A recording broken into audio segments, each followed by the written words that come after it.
సరే పెట్టాను. పోస్ట్ చేశాను చూడు. రికార్డింగ్ పెట్టేసావు కదా.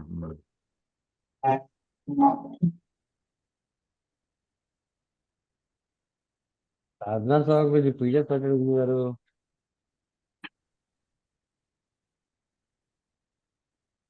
మరేనండి, మీరు అడిగారు, నేను మర్చిపోయానండి నిజంగా. నేను ప్లీజ్ మర్చిపోయినాను, అప్పుడే గుర్తుకొచ్చింది మళ్ళా. ఆగండి. లేకపోతే బిజీ పెట్టేవాడిని మళ్ళా. అలాగా మీరు మీరు మీ మెసేజ్ మీరు పెట్టేస్తుండండి. అవతల అయితే మీ ప్రమేయం లేకుండా మీరు పెట్టేయండి.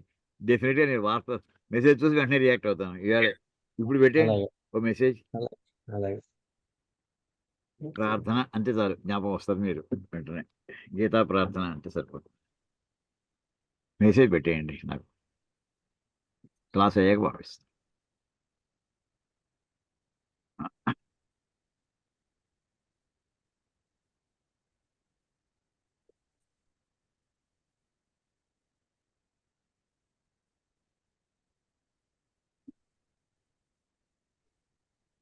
ఓం శ్రీ మహాగణాధిపతయే నమ. ఓం శ్రీ మహాసరస్వత్యై నమ. ఓం శ్రీ గురుభ్యో నమ. హరి ఓం. ఓం గణానాం త్వా గణపతిగం హవామహే కవిం కవీనాముపమశ్రవస్తమం జ్యేష్ఠరాజం బ్రహ్మణాం బ్రహ్మణస్పత ఆనశృణ్వన్నోతిభిः సేదసాదనం. ఓం దేవీం ఓం ప్రణో దేవీ సరస్వతీ వాజేభిర్వాజినీవతి ధీనామవిత్రియవతు. ఓం నారాయణం పద్మభువం వసిష్ఠం శక్తిం చ తత్పుత్రపరాశరం చ వ్యాసం శుకం గౌడపదం మహాంతం గోవిందయోగీంద్రమథాస్య శిష్యం శ్రీశంకరాచార్యమథాస్య పద్మపాదం చ హస్తామలకం చ శిష్యం తంత్రోటకం వార్తికకారమన్యానస్మద్గురూన్ సంతతమానతోస్మి. శృతిస్మృతిపురాణానామాలయం కరుణాలయం నమామి భగవత్పాదం శంకరం లోకశంకరం. శంకరం శంకరాచార్యం కేశవం బాదరాయణం సూత్రభాష్యకృతౌ వందే భగవంతౌ పునః పునః. ఈశ్వరో గురురాత్మేతి మూర్తిభేద విభాగినే వ్యోమవద్వ్యాప్తదేహాయ దక్షిణామూర్తయే నమః. ఓం నమో బ్రహ్మాదిభ్యః బ్రహ్మ విద్యా సంప్రదాయకర్తృభ్యః వంశఋషిభ్యః మహద్భ్యః నమో గురుభ్యః. సర్వోపప్లవరహితః ప్రజ్ఞానఘనః ప్రత్యగర్థః బ్రహ్మైవాహమస్మి. ఓం ఓం పార్థాయ ప్రతిబోధితాం భగవతా నారాయణేన స్వయం వ్యాసేన గ్రహీతాం పురాణమునినా మధ్యే మహాభారతం అద్వైతామృతవర్షిణీం భగవతీమష్టాదశాధ్యాయినీం అంబ త్వామనుసందధామి భగవద్గీతే భవద్వేషిణీం. నమోऽस्तु ते व्यासविशालबुद्धे फुल्लारविन्दायतपत्रनेत्र येन त्वया भारततैलपूर्णः प्रज्वालितो ज्ञानमयप्रदीपः प्रपन्नपारिजाताय तोत्रवेत्रैकपाणये ज्ञानमुद्राय कृष्णाय गीतामृतदुहे नमः. वाचकः प्रणवो यस्य क्रीडावस्त्वखिलं जगत् श्रुतिराज्ञावपुर्ज्ञानं तं वन्दे देवकीसुतम्. सर्वोपनिषदो गावो दोग्धा गोपालनन्दनः पार्थो वत्सः सुधीर्भोक्ता दुग्धं गीतामृतं महतु.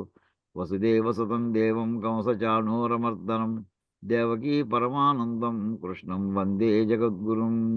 भीष्मद्रोणतटा जयद्रथजला गान्धारनीलोत्पला शल्यग्राहवती कृपेण वहिनी कर्णेन वेलाकुला अश्वत्थामविकर्णघोरमकरा दुर्योधनावर्तिनी सोत्तीर्णा खलु पाण्डवैरणनदी कैवर्तके केशवे पाराशर्यवचः सरोजममलं गीतार्थगन्धोत्कटं नानाख्यानककेसरं हरिकथासद्भानुना बोधितं लोके सज्जनषट्पदैरहरः पेपीयमानं मुदा भूयाद्भारतपङ्कजं कलिमलप्रध्वंसि न श्रेयसे మూకం కరోతి వాచాలం పంగుం లంఘయతే గిరిం యత్కృపాతమహం వందే పరమానందమాధవం.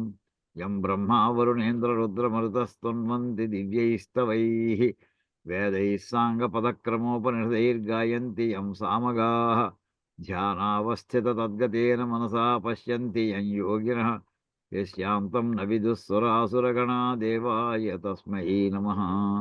ఓం గురుర్బ్రహ్మ గురుర్విష్ణు గురుర్దేవో మహేశ్వర గురు సాక్షాత్ పరబ్రహ్మ తస్మై శ్రీ గురవే నమః.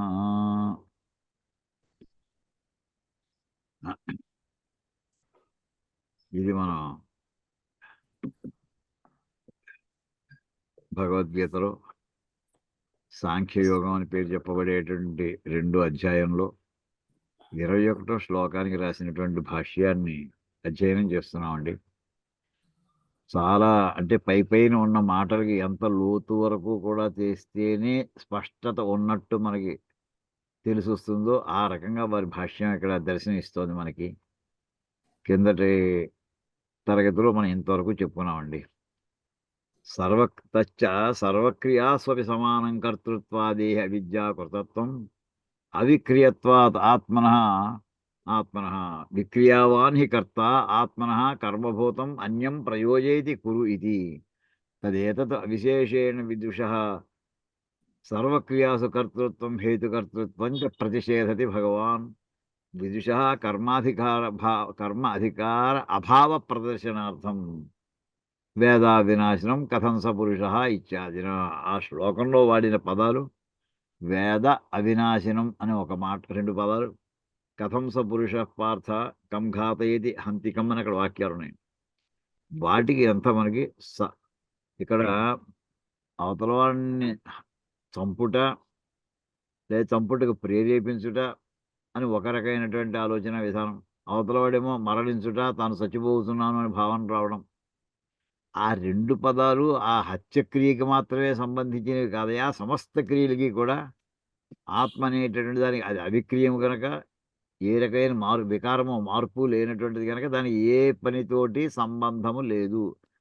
సర్వక్రియాసు కర్తృత్వం హేతుకర్తృత్వం ప్రతిషేధతి. ఆత్మకి విదుష అంటే ఆత్మజ్ఞానికి సర్వక్రియాసు సమస్తమైనటువంటి క్రియల్లోనూ కర్తృత్వము లేదు, హేతుకర్తృత్వం అంటే ప్రేరేపించి అవతలాడిచే చేయించడం, అవన్నీ కూడా నిషేధించడం జరుగుతోంది. అందుచేత కర్మ అధికార అభావ ప్రదర్శనార్థం, ఇతనికి కర్మ చేసేటటువంటి అధికారం లేదు ఆత్మజ్ఞానికి. అది లేదని చెప్పడం కోసం ఇక్కడ 2 పదాలు వాడడం జరిగింది. వేదావినాశనం కథ పురుష అని చెప్పి ఇక్కడ తథాచ సర్వకర్మ సన్యాసం వక్ష్యతి సర్వకర్మాణి మనసా. ఈ మాట ఇక్కడ చెప్పడమే కాదయ్యా, 5వ అధ్యాయంలో 13వ శ్లోకంలో కూడా అక్కడ వాక్యం ఉంది అని, సర్వకర్మాణి మనసా సన్యస్యాధ్యాత్మ చేతస అని అక్కడ వాక్యం వస్తుందండి. ఇప్పుడు ఉదాహరణగా చెప్పారు ఇక్కడ వాక్యాన్ని.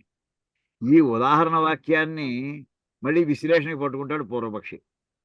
అంటే శంకరులే మొత్తం 2 పక్కల ద్విపాత్రాభినయం, ఆయనే పూర్వపక్షి, ఆయనే సిద్ధాంతిను. అంటే ఒక మాటకి పట్టుకుంటే ఉదాహరణ చెప్పేప్పుడు ఎలాంటి ఉదాహరణ చెప్పాలి, ఉదాహరణ ద్వారా వచ్చే ప్రమాదాలు ఏముంటాయో అవి కూడా చూపించడం కోసం ఇక్కడ పట్టుకున్నారండి. ఇప్పుడు ఇక్కడ చూడండి, నెక్స్ట్ అందుకుందాం.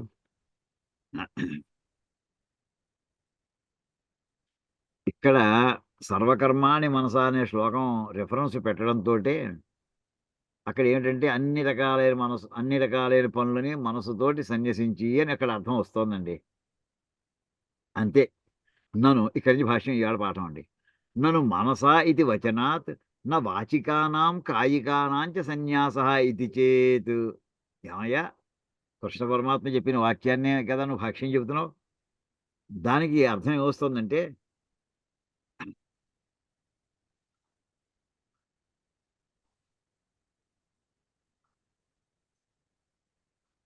అక్కడ మనస అనే మాటతోటి మనస్సుతోటి సన్యసించమని అని అంటే, అంటే మనస్సుతోటి సన్యసించమంటున్నాడు మాట. అంతే, వాక్కుతోటి సన్యసించమనట్లేదు, కాయికం అంటే శరీరంతో సన్యసించమనట్లేదు. ఆ అర్థం వస్తుంది కదా. మరి మనసా ఇది వచనాత్, మనసా అనే పదాన్ని కృష్ణ పరమాత్మ వాడాడు కనుక వాచికానాం కాయికానాం, ఈ నా పట్టుకు వెనకాల తీసుకోండి, వాచికానాం కాయికానాం చ న సన్యాస. వాక్ రూపంలో మనం మాట్లాడే మాటలకి సన్యాసించక్కర్లేదు, సన్యాసం చెప్పలేదు కృష్ణ పరమాత్మ. శరీరంతో, కాయికం అంటే కాయము అంటే శరీరము, కాయికం అంటే శరీరం చేసేటటువంటి ఏ పనులైనా సరే వీటికి సన్యాసం కూడా అక్కర్లేదు కృష్ణ పరమాత్మ చెప్పాడంట అని అర్థం వస్తుంది కదా అని అంటావేమో. ఇది చేత్ అంటే అప్పటికి పూర్వపక్షి చెప్పినట్టు సిద్ధాంతి నా కాదయ్యా, అలా కాదయ్యా, మొత్తం అంటే మనోవాక్కాయ కర్మలు అన్నిటినీ కూడా సన్యాసించవని చెప్పినట్టే మనసా అని చెబితే ఏం చేతంటే సర్వకర్మాణి ఇది విశేషతత్వాత్ సమస్తమైన కర్మలను అని అన్నాడు కదా! అందు సర్వకర్మలు అనడంతోటి మొత్తం అన్నీ కూడా కొన్ని శరీరంతో చేసే పనులుంటాయి. కొన్ని వాక్కుతో చేసే పనులుంటాయి. కొన్ని మనసుతోటి. మనసుతోటి ఇలాగే చెప్పాడని ఎక్స్‌ప్లిసిట్‌గా. ఈ 2 కూడా ఇంప్లిసిట్‌గా ఉన్నాయంటే అప్పుడు మళ్ళీ మళ్ళీ అయితే మానసాన అంటే ఇక్కడ సర్వకర్మలు అనేటటువంటి మాటకి ఈయన ఉద్దేశం సిద్ధాంతి గారి వాక్యం ఏంటంటే కాయికమైనటువంటి, వాచికమైనటువంటి పనులకు కూడా ఈయన ఉద్దేశిస్తే ఆయన ఏం చెప్తున్నాడు? మానసానామేవ సర్వకర్మణామితి చేతు. మనసుతోటి ఒక ఆలోచన కాదు 90 రకాల ఆలోచన చేస్తుంటాం. ఒకేసారి పిల్లాడు స్కూల్‌కి వెళ్ళాడా లేదా? అది ఆలోచనొస్తుంది. స్కూల్‌లో టైం అయిపోతే ఇంటికి తిరిగి వస్తున్నాడా లేదా? లేదా ఎవరో ఫోన్ చేస్తా ఉన్నారు. వాళ్ళకేం చెప్పాలి మనం? లేదా మనం ఏదో ఆర్టికల్ రాసిస్తానన్నాం. అది ఎంతవరకు వచ్చింది? ఇవన్నీ రకరకాల పనులు. ఇవన్నీ మన మనసుతో వచ్చేవే. అంటే మనసులో వచ్చేటటువంటి అన్ని కర్మల్ని కూడా అని అర్థం వస్తుందేమోనయ్యా! అంటే సర్వకర్మాణి అంటే మనస అనే దానికి బలవత్తరంగా చెప్పడం కోసం అని సర్వకర్మాణి అని ఉదాహరణ పెడితే, ఈ సర్వకర్మాణి మళ్ళీ మనసుకి లింక్ చేసి, అంటే మనస్సుతో చేసే సర్వకర్మల్ని సన్యాసించమంటున్నాడేమోనయ్యా! అని మళ్ళీ ఇంకో ఎదురు ప్రశ్నేసాడండి పూర్వపక్షి. కాదయ్యా! నా అది కూడా కాదు. అంచేతంటే ఇక్కడ మనస అనేది సర్వకర్మ అనేది మనస్సుకు సంబంధించినవే కాదు.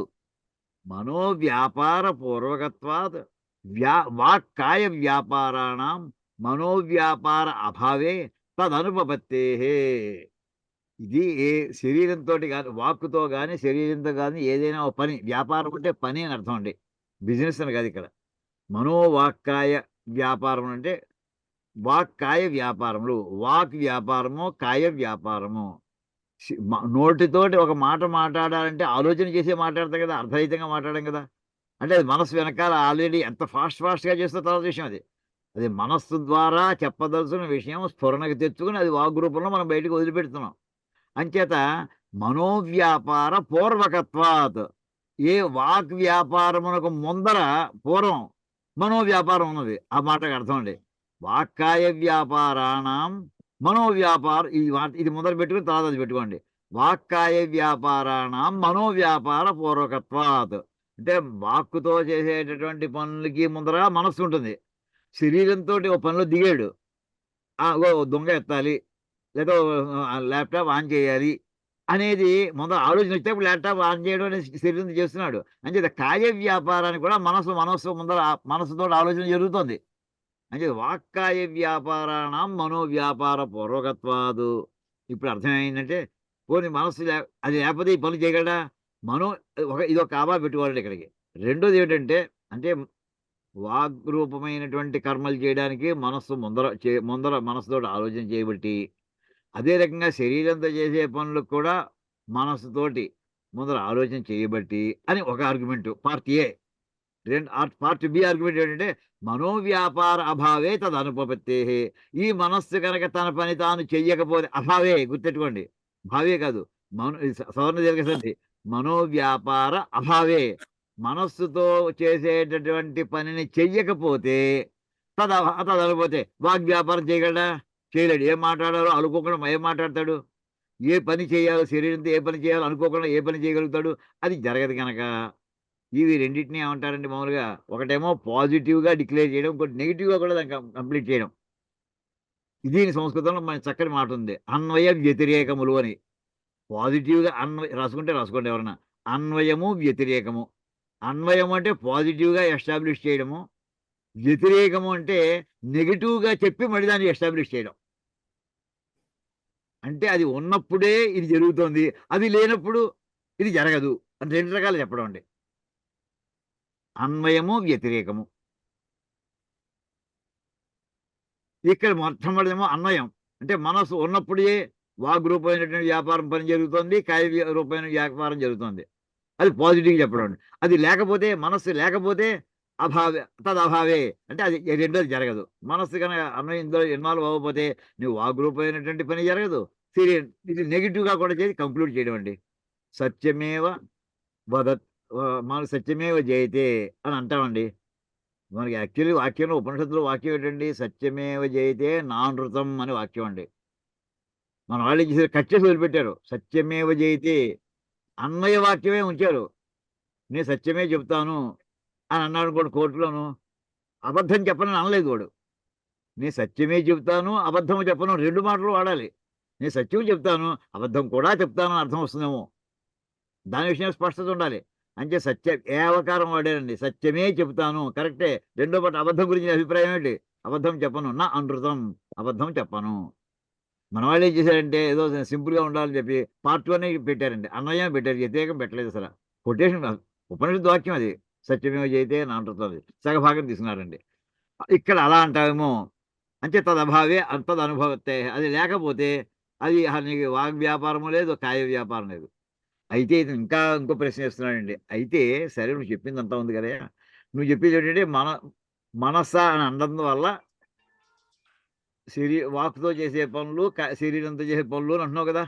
సరే ఇవి అంటే మనస్సు, వాక్కు, కాయము కలిసున్నాయి. నేనేమంటానంటే ఇవన్నీ కూడా వేదంలో చెప్పిన పనుల వరకే. ఈ మనస్సు, వాక్కు, శరీరం కలిసి ఉండడం అలా అర్థం చెప్పుకుందామయ్యా. శాస్త్రీయాణం వాక్కాయ కర్మణానాం కారణాని మానసాని వర్జయిత్వా అన్యాని సర్వకర్మాణి మనసా సన్యసేది ఇది చేత్. చేత్ అన్నాడంటే మళ్ళీ ఇంకో డౌట్ తీసినట్టే అర్థం అండి. చేత్ అని అన్నాడంటే ఇఫ్ సో అలా అంటే ఏమంటావు? అంటే పూర్వపక్ష మాట వాడినప్పుడు కూడా నను అని ఉంటుంది. చేత్ అని కూడా చివరికి ఉంటుందండి. ఏత్ అంటే అలా అయితే అంటే అలా అన్నాననుకో ఆర్గ్యుమెంట్ అప్పుడేమంటావు? అంటే ఏమంటున్నాడంటే వేదంలో ఉపనిషత్తులో చెప్పినటువంటి పనులు చేసేప్పుడే మనోవాక్కాయ కర్మలు 3 ఇంటిగ్రేటెడ్‌గా పెడతాయ్యా. వేదంలో చెప్పని పనులుగా అయితే ఉంటే అలా నీకు చాలా ఉండొచ్చు. వాటికి మనస్సుతోటే సన్యసించమని అర్థం చెప్తా. అలా అర్థం వస్తుంది కదా మరి. శాస్త్రీయాణం వాక్కాయ కర్మణానాం కారణాన్ని మానసాన్ని వర్జయిత్వా. అంటే వేదంలో చెప్పినటువంటి మనోవాక్కాయ కర్మను వాటిని వదిలిపెట్టేసి అన్యాని సర్వకర్మాని మిగిలిన అన్ని పనులని కూడా అంటే మనం దేవుడి దగ్గర పొద్దునుంచి 24 గంటలు మనం దేవుడి మీదే కూర్చోమండి. కాసేపు ఒక గంటో, 2 గంటలో, 3 గంటలో, 5 గంటలో కూర్చుంటాం దేవుడి దగ్గర. మిగతా టైము లౌకికమైన వ్యవహారాలు చేసుకుంటూ ఉంటాం. ఆ లౌకికమైనటువంటి వ్యవహారాలన్నిటిని కూడా మనసుతో సంచరించమంటున్నాడా అని అర్థమయ్యా? అని అడుగుతున్నాడు ఈయన.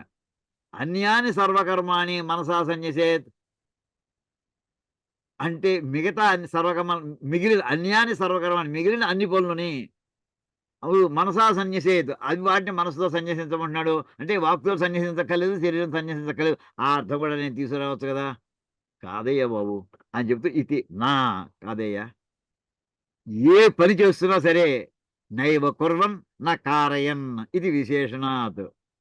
నైవ కుర్వన్ వాడు చేసేప్పుడు గాని నా కారయన్ అవతల వాళ్ళు చేయించేప్పుడు గాని అప్పుడు కూడా మనసుతోటే కూడినట్టు అన్ని అంటే సర్వకాల సర్వావస్థల్లోనూ కూడా మనోవాక్కాయ కర్మలన్నిటిని కూడా వదిలిపెట్టడం చెయ్యాలి. ఎవరికి అంత సన్యాసి గురించి మాట్లాడుతున్నాడండి ఇది. నైవ కుర్వన్ నా కారయన్.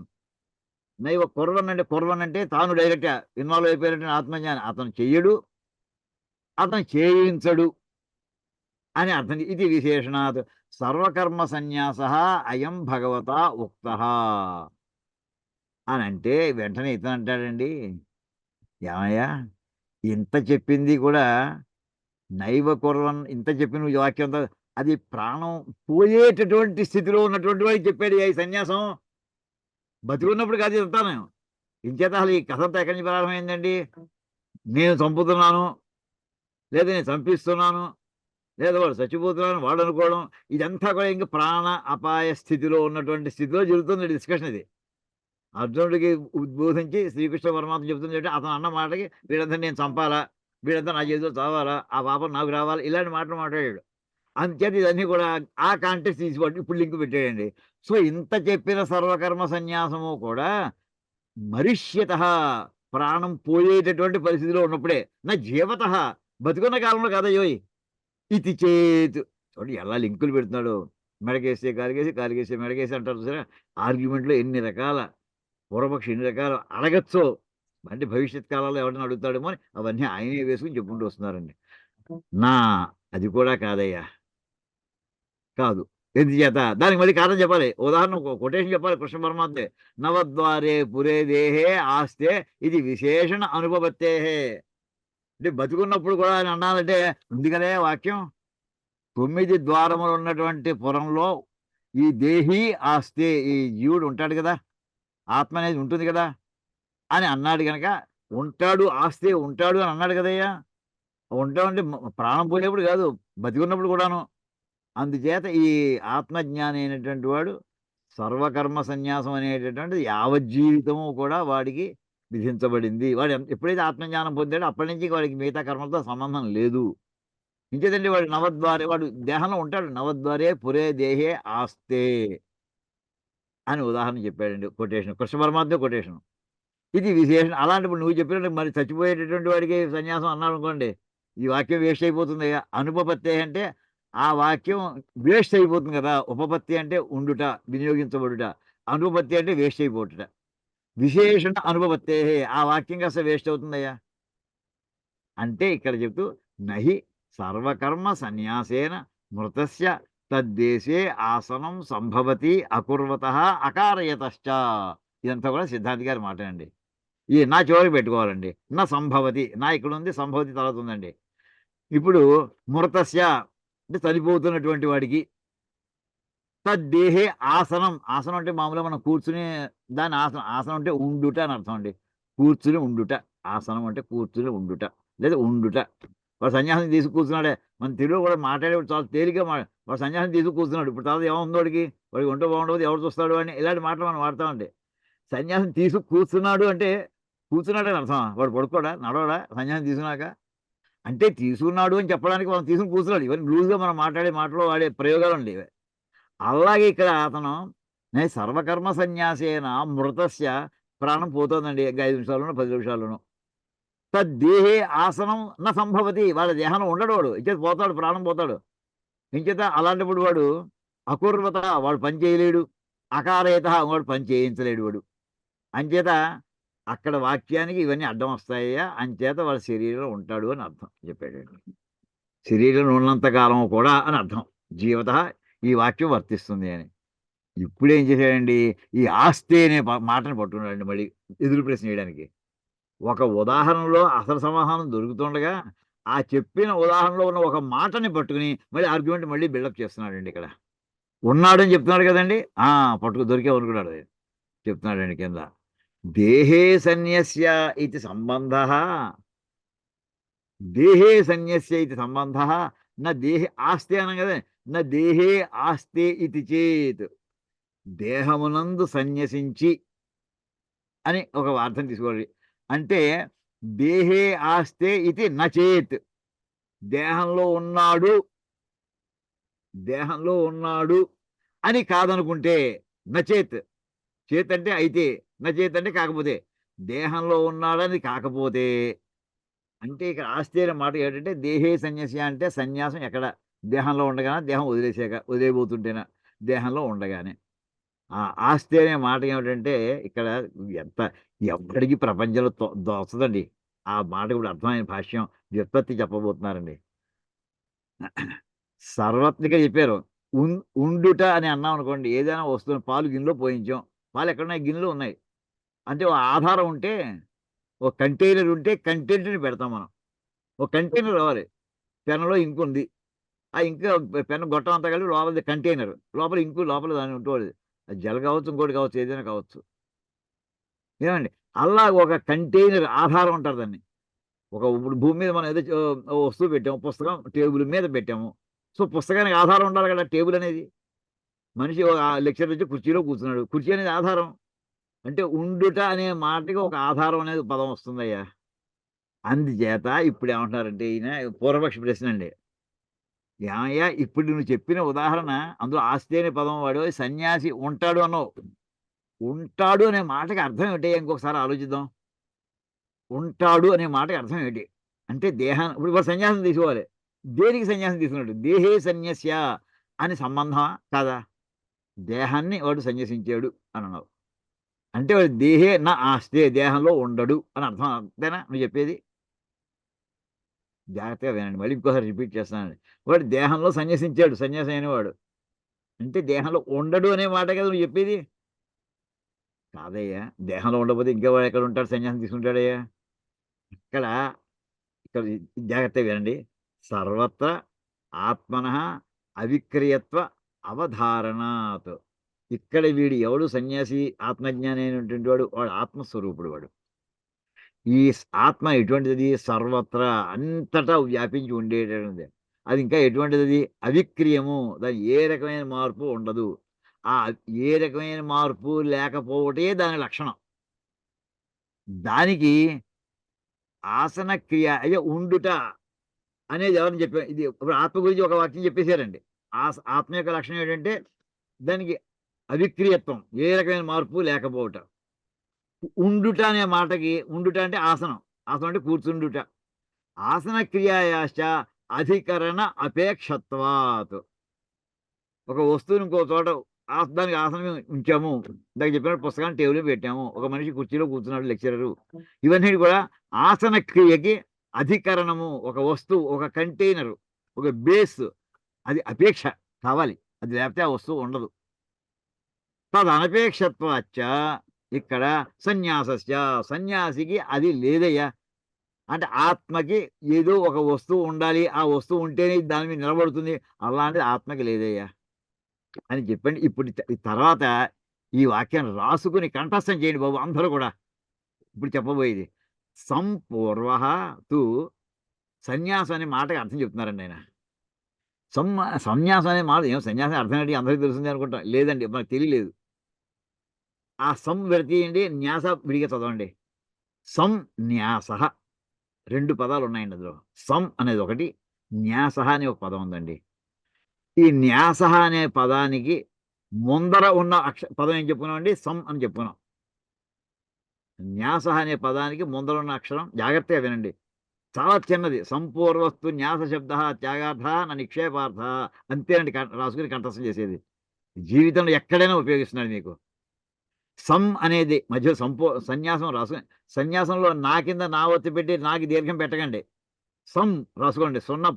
సా పక్కన పూర్ణానుస్వారం పెట్టండి. ఎప్పుడైనా సరే ఈవేళే కాదు. మీరు సన్యాసం రాసేప్పుడు సంన్యాసం అనే రాయాలి. సన్యాసం నా కింద నా ఒత్తు ద్విత్వం దాని దీర్ఘం రాయకండి. అది రాస్తుంటాం మనం. అది పొరపాటుది. సంన్యాసము.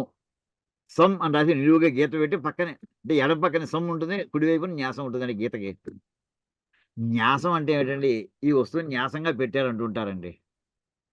న్యాసంగా ఈ మాట అందరూ తెలుగులో ఏమాత్రం భాష న్యాసంగా పెట్టామంటే డబ్బు లేనటువంటి వాళ్ళు ఏదో వాళ్ళతో కుదవ పెట్టారు, తాకట్టు పెట్టారు. దీన్ని న్యాసం అని సంస్కృతంలో పదం అండి.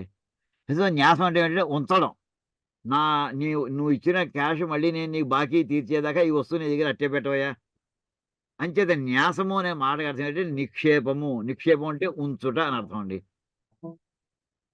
మామూలు ఒక అర్థం ఏమిటంటే అంటే ఇప్పుడు కూడా మంచిగా అంటే బాగా ఉంచుట అని అర్థం వస్తుందండి. ఒక అర్థం అండి. న్యాసం అనే మాటకి ఉంచుట నిక్షేపము. అనేది ఇప్పుడు మంచి బాగా లెస్స అంటాం. చక్కగా అని అర్థం అండి. అనే పదానికి సువన్న అన్న అటువంటి వాటితో వాడతాం అండి. సంన్యాసం అంటే జాగ్రత్తగా పెట్టు. అరే ఒబ్బిడిగా పెట్టరా. ఇప్పుడు చూడండి మనం ఏదైనా ప్యాకేజ్ పంపిస్తున్నాం గ్లాస్ విత్ కేర్ అని రాస్తుంటాం. లోపల ఏముందో బయటకు కనిపిస్తుంది. వాడు విసిరేస్తాడేమో ఈ ప్యాకేజ్ అని. గ్లాస్ విత్ కేర్ అంటామండి. అంటే చాలా జాగ్రత్తగా ఒబ్బిడిగా జాగ్రత్తగా అందించి కింద పెట్టండి. విసిరేయకండి అని అర్థం వస్తుందండి. సంన్యాస అంటే న్యాసం అనే అర్థంలోంచి బయలుదేరితే న్యాసం అంటే ఉంచుట, సంన్యాసం అంటే జాగ్రత్తగా ఉంచుట అని ఒక అర్థం వస్తుందేమో. అలా కాదు. అది చెప్తున్నాను ఇక్కడ. సంపూర్వతు అది నా నిక్షేపార్థ. ఇక్కడ అర్థము ఉంచుట అనే అర్థము కాదు. సన్యాసము అనే దాంట్లో ఉంచుట అనే అర్థము కాదు. మరి ఏమర్థమయ్యా? త్యాగార్థ. అది సన్యాసం అనే మాటకి త్యాగము అని అర్థమయ్యా. ఉంచుట అనే అర్థం కాదు. అసలు సన్యాసం అనే పదం ఎలా ఏర్పడింది? సంపూర్వ. అనేటటువంటి అక్షరము ముందర ఉన్నటువంటి న్యాస శబ్ద. సంపూర్వతు న్యాస శబ్ద సన్యాస. దాని అర్థం ఏంటయ్యా? సన్యాసం అని రాస్తే త్యాగము అని అర్థము. దేన్ని వదిలేసేవయ్యా? అనాత్మ విషయం అంతని కూడా వదిలేసాడు. అప్పుడే వాడు ఆత్మజ్ఞానం అయ్యాడు. ఇక్కడ వదిలిపెట్టుట అని అర్థం తప్ప జాగ్రత్తగా నేల పెట్టుట కూతోడు పెట్టుట అని అర్థం కాదు. అంటే ఇందాక నుంచి ఆస్తి అనే పదం పట్టుకున్నాడండి. ఆస్తి అనే పదం ఉంచుట, ఉండుట అంటే దానికి వెంటనే ఆధారము ఇవన్నీ ప్రారంభమయ్యాయి. ఇది దేహంలో ఉన్నవాడా, దేహంలో లేనివాడా, ఈ క్వశ్చన్స్ అన్నీ ప్రారంభించాడు. అంటే ఎక్కడి నుంచి ప్రారంభించాడంటే సన్యాసం అనే మాట పట్టుకున్నాడు. ఇందాక మనస అనే పదాన్ని పట్టుకుని వాయించాడు. ఇప్పుడు సన్యాస అనే పదాన్ని పట్టుకున్నాడండి. దాన్ని ఏమని చెప్తుందంటే ఇక్కడే సన్యాసం తీసుకున్నాడు. ఆత్మజ్ఞాని సన్యాసి అంటే సమస్తము వదిలిపెట్టేసినవాడు, సమస్తము త్యాగం చేసినవాడు అని అర్థం అయ్యా. తస్మాత్ అర్థమైంది అనుకుంటానండి. శివకుమార్ గారు బోధపడిందా? సంన్యాస సంపూర్వతో న్యాస శబ్ద త్యాగార్థ, వదిలిపెట్టుట. త్యాగం అంటే వదిలిపెట్టుట, ఇంక సంబంధం లేదని తేల్చేయుట. నా నిక్షేప్, ఇక్కడ నా పక్కన ఉంది, నా నిక్షేపార్థ, ఇక్కడ ఫుల్ స్టాప్ ఉండకూడదు, అక్కడ నా పక్కన ఫుల్ స్టాప్ ఉందండి. ఓకే, బాబు చూశాను. నా నిక్షేపార్థ, ఉంచుట అని అర్థం కాదు. అందుచేత తస్మాత్ గీతాశాస్త్రే ఆత్మజ్ఞానవత సన్యాసే ఏవ అధికార నా కర్మణి. అంచేత గీతాశాస్త్రంలో ఆత్మజ్ఞానవంతుడు అంటే ఆత్మజ్ఞాని అనే అతనికి అతను ఏం చేయగలడయ్యా? సన్యాసం చేయగలడు. ఆత్మజ్ఞానం ఏం చేయగలడు? సన్యాసం చేయగలడు. సన్యాసే ఏవ అధికార, సన్యాసం తీసుకుంటేంది అది సమస్తమును వదిలిపెట్టుటేంది అతని అధికారం ఉంది. నా కర్మని, ఏ రకమైన సర్వకర్మల్లోనూ కూడా నా కర్మని ఏంటంటే ఏకవచనం తీసుకోకండి. ఒక పని అన్నాడు కదా, మిగతా బహువచనంలో మిగతా పనులను అర్థం లేదే. అంటే ఇక్కడ ఇందాక సర్వకర్మ అన్ని ఉదాహరణ చెప్పేశారు ఆయన పాపం. ఉదాహరణలో రిఫరెన్స్ సహా ఇచ్చేశారు. నా కర్మని, ఏ పనులు చేయడానికి అది అధికారం లేదు. ఇది తత్ర ఉపరిష్టాత్ ఆత్మజ్ఞాన ప్రకరణే దర్శయిష్యామ. నీకు ఇంకా మనం మొదట్లో ఉన్నామయ్యా, ఇంకా డిస్కషన్కి గీతాశాస్త్రం ఇంకా చదవలేదు. అంటే తర్వాత రాబోయే ఉపరిష్టాత్ ఆత్మజ్ఞాన ప్రకరణే, రాబోయే ఉపరిష్టాత్ అంటే తర్వాత రాబోయే, ఫోర్త్ కమింగ్ ఆత్మజ్ఞాన ప్రకరణే, ఆత్మజ్ఞానానికి సంబంధించినటువంటి చాప్టర్లో దర్శయిష్యామ, చూపించబోతున్నాం. వివరాలన్నీ అక్కడ వివరంగా చెప్తాను మీకు అని అర్థం. ఈ తత్ర అక్కడ అని ఒక చోట లేవు, తత్ర అక్కడక్కడ స్కాటర్డ్గా ఉన్నాయి. ఎక్కడెక్కడ వచ్చినా కానీ ఈ విషయాన్ని అక్కడ మళ్ళీ మీకు మళ్ళీ రిఫరెన్స్ తీసుకొచ్చి చెప్తూ ఉంటానయ్యా అని ఇంత కథ తీసుకొచ్చారండి ఆయన. ఇదంతా ఏంటంటే ఒక్కదానికి తత్ర ఉపనిషత్ ఆత్మజ్ఞాన ప్రకరణే దర్శయిష్యామ అని ఈ రకంగా మనకి మొత్తం మీద ఆ శ్లోకానికి భాష్యం తీసుకొచ్చారండి. అయిన తర్వాత ఇప్పుడు మనకి తర్వాత శ్లోకానికి పెడుతున్నామండి. ఇప్పటికి 3 క్లాసులు పట్టిందండి సుబ్రహ్మణ్యం గారు. 4 3 క్లాసులు పట్టింది ఒక్క శ్లోకానికి. అందులోని అక్షరం జాగ్రత్తగా మనం మననం చేసుకోవడానికి. ఇప్పుడు తర్వాత ఇది చాలా ప్రసిద్ధమైనటువంటి శ్లోకం ఇది. ప్రకృతంతు వక్ష్యాయ కాదు, వక్ష్యామహ, మా ఉండాలని, యా కాదు. మీ పుస్తకం ఉంటే అందులో దిద్దుకోండి. వక్ష్యామహ, ప్రకృతంతు వక్ష్యామహ. ఇప్పుడు మళ్ళీ విషయం మనం మాట్లాడుకుందాం. తత్ర ఆత్మనః అనాశిత్వం ప్రతిజ్ఞాతం తత్కిమివ ఇత్యుచ్యతే. తత్ర ఆత్మనః అనాశిత్వం, నాశిత్వం అంటే నాశనము అనే మాటకి ఒక అర్థం చెప్పానండి. డిస్ట్రక్షన్ అని మామూలు భావిస్తుంటాం. నాశనము అంటే ఇన్విజిబిలిటీ అని చెప్పుకున్నామండి. నశించుట అంటే ఇన్విజిబుల్ అవుట, కనిపించకపోవుట. నాశం అంటే అదర్శని అని చెప్పి వచ్చారు. ఆత్మనః అనాశిత్వం ప్రతిజ్ఞాతం, ఆత్మకు నాశనము లేదు అనేది ప్రతిజ్ఞ చేయబడింది, చెప్పబడింది, ఖచ్చితంగా చెప్పబడింది. ప్రతిజ్ఞ అంటే ఖచ్చితంగా చెప్పడం, ఉదాహరణతో సహా చెప్పడం. అది ఎలాంటిదే చిన్న ఉదాహరణ చెప్తావేటి? తత్ కిం ఇవ, దేని వలే అది నాశనము లేనిది అని అడిగితే అప్పుడు ఈ శ్లోకం అండి. ఈ శ్లోకం అందరూ కూడా నేను ముందు చదువుతాను, అది మీరు చెప్పుకుంది కానీ. ఓం వాసాంసి జీర్ణాని యథా విహాయ నవాని గృహ్ణాతి నరోపరాణి తథా శరీరాణి విహాయ జీర్ణాన్యన్యాని సంయాతి నవాని దేహి. ఇందులో పదవిభాగం అండి. వాసాంసి జీర్ణాని యథా విహాయ నవాని, ఏ పదాలు కాకపోతే విడిగా ఉన్నాయి. గృహ్ణాతి నరహ అపరాణి తథా శరీరాణి విహాయ. ఈ జీర్ణాని 4వ లైన్లో ఉన్నటువంటి నికారం ఇక్కడ వస్తుంది. జీర్ణాని అన్యాని, జీర్ణాని ప్లస్ అన్యాని, జీర్ణాన్ని అన్యాని సంయాతి నవాని దేహి. ఇది శ్లోకం అండి. దీని భాష్యం అండి. వాసాంసి వస్త్రాణి, వాసం అంటే వస్త్రం. మీకు సంవత్సరం అనే మాట మనం సంవత్సరం అంటుంటాం కదండి. ఆ పదం ఎలా వచ్చిందో కూడా ఒక చోట ఎక్కడ చెప్తారండి. సంవసంతి అస్మిన్ ఇది సంవత్సర. ఒక సంవత్సరం అంటే మనం 1 ఇయర్ అని చెప్తాం. ఎలా వచ్చిందంటే ఆ ఏడాదిలో సృష్టిలో ఉండేటటువంటి లక్షణాలన్నీ కూడా ఆ పీరియడ్లో, టైం పీరియడ్లో వచ్చేస్తాయటండి. సంవసంతి సర్వం అస్మిన్ ఇది, అన్నీ కూడా ఇందులో ఉంటాయి మోడల్ కింద. పుట్టుట ఉంటుంది, పెరుగుట ఉంటుంది, నశించుట ఉంటుందండి సంవత్సరంలో. చెట్లు మీకు మొట్టమొదటిలో మీకు పూత పూస్తాయి, కాయలు కాస్తాయి, పళ్ళు అవుతాయి. చివరికి మనకి చెప్పినటువంటి షడ్భావ వికారాలన్నీ కూడా అవన్నీ వృత్తిలో సృష్టిలో పుట్టిన ప్రతి వస్తువుకి ఏ లక్షణాలు అయితే ఉంటాయో అవన్నీ ఈ 6 నెలలు మొత్తం 12 నెలల కాలంలో మొత్తం అన్నీ కనిపిస్తాయి మనకి. అన్నీ ఉంటాయి కనుక సంవత్సరం పేరుటండి. ఇంకో అర్థం కూడా చెప్తారు. సమస్తము వస్త్రదానం చేయమంటుంటారు. వస్త్రదానం చేయడం అంటే అర్థం ఏంటంటే బట్ట ఇచ్చేయమని అర్థం కాదండి. ఆ సమస్తాన్ని నువ్వు ఇచ్చేస్తున్నట్టు. ఇందాక చెప్పాను కదా! సృష్టిలో ఎన్ని రకాల వస్తువులున్నాయో 6 రకాల వస్తువులండి. అంటే ప్రతి వస్తువుకి 6 రకాల లక్షణాలుంటాయి.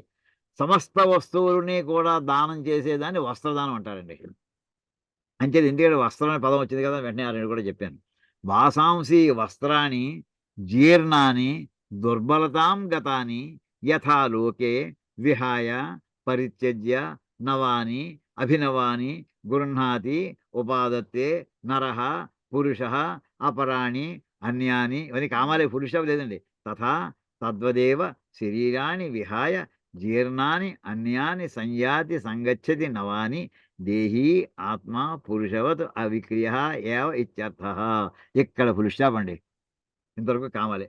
ఇంకేదంటే శంకరుల యొక్క ప్రతిజ్ఞ ఏంటంటే భాష్యం రాసేప్పుడు శ్లోకంలో ఉన్న పదాల వరుసలో రాస్తారండి. తాత్పర్యానికి అనుగుణంగా పదాలని సెట్ చేసుకొని రాయరు. శ్లోకంలో ఉన్న పదాల వరుసలో సీక్వెన్స్‌లో భాష్యం వచ్చేట్లాగా అర్థం చెడిపోకుండా భాష్యం రాస్తారు. అది వారి గొప్పదనం. వాసాంసి విహాయ వాసాంసి జీర్ణాననగా వాసాంసి అంటే వస్త్రములను. ఎటువంటి వస్త్రములు? జీర్ణాని అంటే చిరిగిపోయినవి అంటుంటామండి. చిరిగిపోవడం కాదుట. చిరిగిపోవడం అంటే ఛిద్రం అంటే చిరిగిపోవడం. చిరుగు అంటే ఛిద్రం అని అర్థం అండి. దుర్బలతాంగతాని చీకిపోయిన. వస్త్రం చీకిపోవడం. చీకిపోవడం అంటే ముట్టుకుని లాగితే చిరిగిపోతుంది. దాన్ని దుర్బలత్వం అంటారండి. జీర్ణాని అంటే శిథిలమైపోయి మామూలుగా చెప్పాలంటే శిథిలమైపోయినటువంటి వాటిని శిథిలమైపోవడం అంటే ఇంక పాడైపోవడానికి సిద్ధంగా ఉంది. అది లాగినా చిరిగిపోతుంది. కట్టుకొని ముట్టుకుంటే చిరిగిపోతుంది. ఇప్పుడు ఉదాహరణకి మనం పుస్తకాలు బ్రిటిల్ అంటామండి. కాగితాలు ఎప్పుడో 100 ఏళ్ల క్రితం నాటి పుస్తకం ముట్టుకున్నాం అనుకోండి. ముట్టుకుంటే విరిగిపోయేట్లు ఉంటాయి. అవి జీర్ణం. అంటే దుర్బలత్వం అయింది. దాని పట్టు లోపల పట్టు పోయింది. అటువంటి కాగితానికి అటువంటి వస్త్రాలు కూడా జీర్ణాన్ని దుర్బలతాం గతాన్ని బలం పోయినటువంటి వస్త్రములు యథా లోకే వాటిని సామాన్యం మనం ఏం చేస్తుంటామంటే యథా లోకే ఈ లోకంలో విహాయ వాటిని ఇందాక గతాన్ని అటువంటి వస్త్రములను ద్వితీయ విభక్తి పరిత్యజ్య విడిచిపెట్టి నవాని అభినవ సరికొత్త నవం అంటే కొత్త అభినవం అంటే సరికొత్త పాత బట్టలు వదిలేసి కొత్త బట్టలు వేసుకున్నట్టుగా సరికొత్త బట్టలు మనం సరి అనే పదం కూడా వాడుతూ ఉంటాం తెలుగులో మనం అభినవం అంటే సరికొత్త అంచేత సరికొత్త వాటిని గృహ్ణాతి ఉపాదత్తే ఎలా అయితే స్వీకరిస్తాడో ఎవరయ్యా నరహ పురుష మనిషి ఇప్పుడు ఏం చేస్తాడు అవి ఎటువంటివి అపరాని ఆ చిరిగిపోయిన దాంట్లో మళ్ళీ కొత్త కట్ చేసి భవన పాటు తీసుకొచ్చి అది కాదండి మళ్ళీ అపరాని నవాని గృహ్ణాతి అంటే మనం అన్వయం చేస్తుంటే మళ్ళీ కొత్తవి బయట కొత్త వస్తువులు కొత్త బట్టలు అంటే ఇంత ముందర వాడినటువంటి దాంతో ఏ సంపర్కము లేనటువంటి వస్తువులు అటువంటి వాటిని ఎలా అయితే స్వీకరిస్తూ ఉంటాడో తథా తద్వదేవ శరీరాన్ని విహాయ జీర్ణాన్ని అంటే జీర్ణాన్ని శరీరాన్ని విహాయ శిథిలమైపోయినటువంటి శరీరాలను వదిలిపెట్టి అన్యాని సంయాతి సంగచ్చతి అంటే కొత్త శరీరములను పొందుతూ ఉంటాడు ఎవరయ్యా నవాని అన్యాని సంయాతి సంగచ్చతి నవాని మిగతా మళ్ళీ శరీరం ఇక్కడ కూడా మళ్ళీ డూప్లికేట్ కాపీ చేసుకోవచ్చండి అన్యాని నవాని శరీరాన్ని సంయాతి సంగచ్చతి అని అలా పెట్టుకోండి అంటే అలా కొత్త శరీరములను అంటే దృఢమైనటువంటి మళ్ళీ కొత్త శరీరాలని సంయాతి పొందుతాడు స్వీకరిస్తాడు ఎవడయ్యా దేహి అంటే ఇక్కడ ఆత్మ అంటే చివరికి ఆ పాత బట్టను వదిలేసాడు కొత్త బట్టను వేసుకున్నాడు వేసుకున్న మనిషిలో ఏమైనా మార్పు వచ్చిందా మనిషి అది వాడే ఆ పాత బట్ట తీసేసాడు కొత్త బట్ట వేసేసుకున్నాడు వాడే వాడు ఎలాగైతే మార్పు పొందలేదో వాడు మార్పు పొందలేదో అదే చెప్తానండి ఆత్మ పురుషవత్ ఆ పురుషుని వల్ల ధరించిన పురుషుడు వరే అవిక్రియ వాళ్ళు ఏ రకమైన మార్పు లేదయ్యా వాడికి మార్పు ఏం లేదు పైన వేసుకుని వస్త్రంలో తేడా తప్ప అదే రకంగా శరీరం మారినా కానీ శరీరం లోపల ఉండే ఆత్మకి ఏమీ మార్పు రాదు అని ఇక్కడ సంక్షిప్తంగా చెప్పారండి చెప్పి తర్వాత మళ్ళీ అది అధికార అన్నారు కానీ మళ్ళీ ఎంచేత దేహంలో ఉండే ఆత్మకి ఎందుకు వికారం మార్పు రాదు అంటే దానికి కస్మాత్ అవిక్రియ ఏవా కస్మాత్ అంటే ఏ విభక్తి అంటే పంచమవిభక్తి ఏ కారణం వలన అది అవికారము మార్పు పొందదయ్యా అని అంటే దానికి ఆహా దానికి కృష్ణ పరమాత్మ చెప్తున్నాడయ్యా. నైనం ఛందంతి శస్త్రాణి నైనం దహతి పావక నచైనం క్లేదయంత్యాప నశోషయతి మారుత అని చెప్పాడండి. పదవిభాగం ఇక్కడ జాగ్రత్త చూసుకోండి. నైనం అని వచ్చినప్పుడు అలా నా ప్లస్ ఏనం అని గుర్తుపెట్టుకోండి. నైనం అనే చాలాసార్లు వస్తూ ఉంటుంది. నా ప్లస్ ఏనం. ఏనం అంటే ఏతత్ శబ్దం మనకి శబ్దమంజరిలో వస్తుందండి. 45 సర్వనామ శబ్దాల్లో వస్తుంది చూసుకోండి. తచ్చబ్దం అంటే సహా, ఏతత్ శబ్దం అంటే ఏషః ఏతో ఏతే ఏతం అని అక్కడ వస్తుందండి. ఏతం ఏనం అని 2 పదాలు ఉన్నాయి ఇక్కడ. నైనం నా ప్లస్ ఏనం ఛందంతి శస్త్రాణి మళ్ళీ నైనం నా ఏనం దహతి పావకః నా చ ఏనం ఇక్కడ క్లేదయంత్యాపః. మీకు ఇలాంటివి కొన్ని సంధులు కూడా చెప్పేసి బెటరేమో సంస్కృతం క్లాస్ వేయంగా చెప్తానండి. నైనంలో మళ్ళీ వెనక్కి వస్తున్నాను. ఎక్కడున్నా నా ప్లస్ ఏనం ఇది వృద్ధి సంధి అండి. అకారానికి ఏ ఐలు చిన్నప్పుడు చదువుకున్నాం. సంస్కృత పదాంతాకారము ఏ ఐలు పరమగుణుడు ఐకారమును, ఓ ఔలు పరమగుణుడు ఔకారమును వస్తుంది చదువుకున్నాం. వృద్ధి సంధి లక్షణం అది. ఇక్కడ అదండి వృద్ధి సంధి. నైనం అనేది వృద్ధి సంధి. మళ్ళీ రెండో లైన్లో నా ప్లస్ చైనం చా ప్లస్ ఏనం అది కూడా వృద్ధి సంధి. క్లేదయంతి ఆపహ ఇది యణాదేశ సంధి అండి. యకారం వస్తుంది. క్లేదయంతిలో ఇకారము దానికి ఆపహ ఆలు ఏదొచ్చినా పర్వాలేదు. అప్పుడు యకారం వస్తుందండి. ఇకారానికి ఆల్గా యా వస్తే అది యణ ఆదేశం సంధి అవుతుందండి. క్లేదయంత్యాపహ పదవిభాగం చేస్తే క్లేదయంతి ఆపహ నా శోషయతి మారుత. చిన్న చిన్న పదాలండి ఇవన్నీ కూడా. అంత భాష్యం ఇక్కడ మరి ఎక్కువగా లేదు కానీ గంభీరమైన పదాలే అవి కూడా. నయనం చిందంతి ఇది ఏనం ప్రకృతం దేహినం అంటే ఏనం అంటే ఇతన్ని అంటే ఎవరు? ఇప్పుడు ఆఖరిని ఎవరి గురించి చెప్పుకున్నాం? ఎవరు మారనివాడు ఎవరు? ఆత్మ. ఆ ఆత్మ ప్రకృతం దేహినం ప్రస్తుతం మనం రిఫర్ చేసుకున్నటువంటి దేహినం దేహంలో ఉండేవాడు అంటే టెనెంట్ ఆత్మ అనేది. హౌస్ ఓనర్ ఎవరంటే దేహం. అంచేత దేహంలో ఉంటున్నవాడు అతను టెనెంట్ అనమాట. అతను ఆత్మ. అతనిని ఇది ద్వితీయాశక్తి ఏనం దేహినం ఈ దేహిని ఈ ఆత్మను ఛందంతి శస్త్రాన్ని ఛందంతి అంటే ఛేదించలేవు ఛేదించవు ఛందంతి ఛేదించవు. ఏమి ఛేదించవు? శస్త్రాన్ని సర్జికల్ ఇన్స్ట్రుమెంట్స్ అండి. శస్త్రం అనేది అస్త్రము అంటే మంత్రం చేత ప్రయోగించబడితే దాని ప్రభావం తీసుకొచ్చేది అస్త్రం. మంత్ర ప్రయోగం లేకుండా ఆయుధమే దాన్ని శస్త్రం అంటారు. ఏమండి అది ఫిజికల్ ఒక ఇన్స్ట్రుమెంట్ అది. ఎందుకు ఛేదించలేదయ్యా? ఓ కత్తితో కోద్దాం అనుకుంటున్నాం దానికి నిరవయవత్వాత్ దానికి అవయవాలు లేవయ్యా. ఇప్పుడు కాలు తీసేయమంటాడు. ఆ కాలు తీసేయడం కాలునే ఒక వస్తువు ఉంటే తీసేయడం జరుగుతుంది. యాంపుటేషన్ చేస్తున్నారు. ఓ పాదం తీసేసారంటారు. ఆ పాదం అనేది విడిగా ఒక ఎంటిటీ ఉంది అవయవం అది. దీనికి అవయవాలు ఏం లేవు తీసేద్దామంటేను. నా నిరవయవత్వాత్ అవయవం అది నా అవయవ విభాగం కుర్వంతి శస్త్రాన్ని సత్యనారాయణ అస్యాదీని. అక్కడ బోర్డు మీద రాసింది ఇక్కడ ఈ పదం అయ్యా. సత్యనారాయణ వింటున్నావా? ఇప్పుడు చెప్పగలవా అస్యాదీనికి సరదాగా? కాదు అసి ప్లస్ ఆదీని అయ్యా. అస్య కాదు. అసి అంటే కత్తి. అసి అంటే కత్తి. అసి ఆదీని అంటే కత్తులు మొదలైనవి. అందుకోసం సరదాగా రాశాను మొన్న. అంటే యనాదేశం ఇక్కడ ఇకారం అసిలో ఈకారం ఆదిలో ఆకారం ఇకారానికి ఆకారం కలిసి యా వస్తున్న ఇప్పుడే చెప్పాను క్లేదయని చేపహలో. ఇది యనాదేశం ద్వారా అస్యాది అని. కానీ మనకి వెంటనే ఏంటంటే అస్యా పదం జ్ఞాపకం వస్తుంది. అస్య అంటే ఇతని యొక్కను ఆదిని ఎలా కలుస్తాయి? కాదు ఇక్కడ ఇతని యొక్క కాదు. అసి ఆదిని కత్తులు మొదలైనవి. అవయవ విభాగం మామూలుగా అయితే రెండు ములక్కాని 2 ముక్కలు కోసేసినట్టు ప్రతి కూరగాయలను తరిగేసినట్టు. అదే అవయవ భాగం శరీరంలో భాగాన్ని కట్ చేయడానికి వీలవుతుంది. దీనికి అవయవాలు లేవే ఎలా చేస్తావు? అంచేత అది ఛందంతి శస్త్రాన్ని నిరవయవత్వాత్ అవయవములు లేకపోవటం వల్ల ఏ శస్త్రములు కూడా దీన్ని ఛేదించలేవు.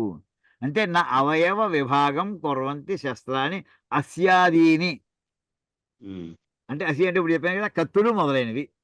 అది తథా నా ఏనం దహతి పావక అగ్ని, అంటే ఇతన్ని తథా అదే విధంగా, అంటే ఎలా అయితే కత్తి విభాగము చెయ్యలేకపోయిందో అంటే తన సమర్థత ఏమిటి, అవయవముల దాన్ని ముక్కలు ముక్కలు చేసేది దాని శక్తి, దాని లక్షణం అది.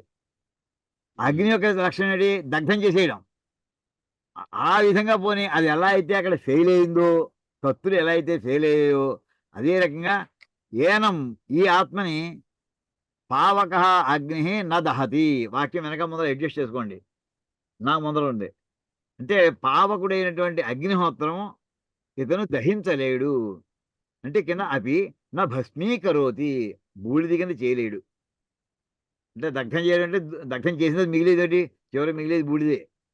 ఆ బూడిద అనేటువంటి దాని బూడిద భస్మం కింద చేయలేడు, అంటే అగ్ని ఫెయిల్ అవుతున్నాడు అని అర్థం. అది అంటే అగ్ని యొక్క లక్షణం ఏంటి, కాల్చోట. ఆ కాల్చుట అనే లక్షణం దానికి పనిచేయదు. ఇందాకనే విభజన చేసేటువంటి లక్షణం అది చేయలేకపోయింది. ఇక్కడ కాల్చుడు అనే లక్షణాన్ని ఈ పంచమహాభూతాలు ఈ భూతం చేయలేకపోయింది. ఇంకో భూతం చెప్తున్నాడండి, తథా న ఏనం క్లేదయంతి ఆపహ. ఆపహ అంటే జలములు, క్లేదయంతి, క్లేదనం అంటే తడుపుట అని అర్థమయ్యా. క్లేదనం అంటే తడుపుట. ఇతన్ని తడపలేవయ్యా. అంటే ఎందుకే ఇప్పుడు తడుపుతున్నా తడపదు, అదే క్వశ్చన్ ఎందుకు? ఇప్పుడు నాశనం గురించి మాట్లాడుతున్నాం, అవిక్రియత్వానికి సపోర్ట్ ఇవ్వాలి. ఇది తడుపుతుంది, తడపదు, గాల్లో ఆరేయాలి, దండెం కట్టాలి, ఇవన్నీ ఇక్కడ ఆ మాటలు అర్థం ఇక్కడ అది కాదు. ఇక్కడ ఏంటంటేట, నీళ్ళని ఉపయోగించి కొన్ని వస్తువులు నీళ్ళలో నానబెట్టేసామనుకో, అది కుళ్ళిపోతుంది, అది పాడైపోతుంది. అలాగే నీళ్ళలో నానబెట్టుట, ఆ నీళ్ళలో నానబెట్టిన ఈ వస్తువు ఇది నానదు, ఇది ఉబ్బదు, ఇది పాడవదు. అంత విషయం చెప్పడానికి క్లేదయంతి అని మాట చెప్పాడయ్యా. ఇప్పుడు కొన్ని కొన్ని వస్తువులు నీళ్ళలో పడేసామనుకో, అది ఆటోమేటిక్గా అది కొన్నాళ్ళు కుళ్ళిపోతుంది, అది నీళ్ళలో ఉండిపోయి, లేదా వ్యాకోచించి అది పెద్దదైపోయి అది పగిలిపోతుంది. నీళ్ళకి లోపల ప్రవేశించి దాన్ని వ్యాకోచింపచేసి దాన్ని పగలగొట్టడం అనే లక్షణం ఉందయ్యా నీళ్ళకి. దీనికి మొన్న చెప్పానేమో, ఎక్కడో క్లాసులో చెప్పాను నీకు.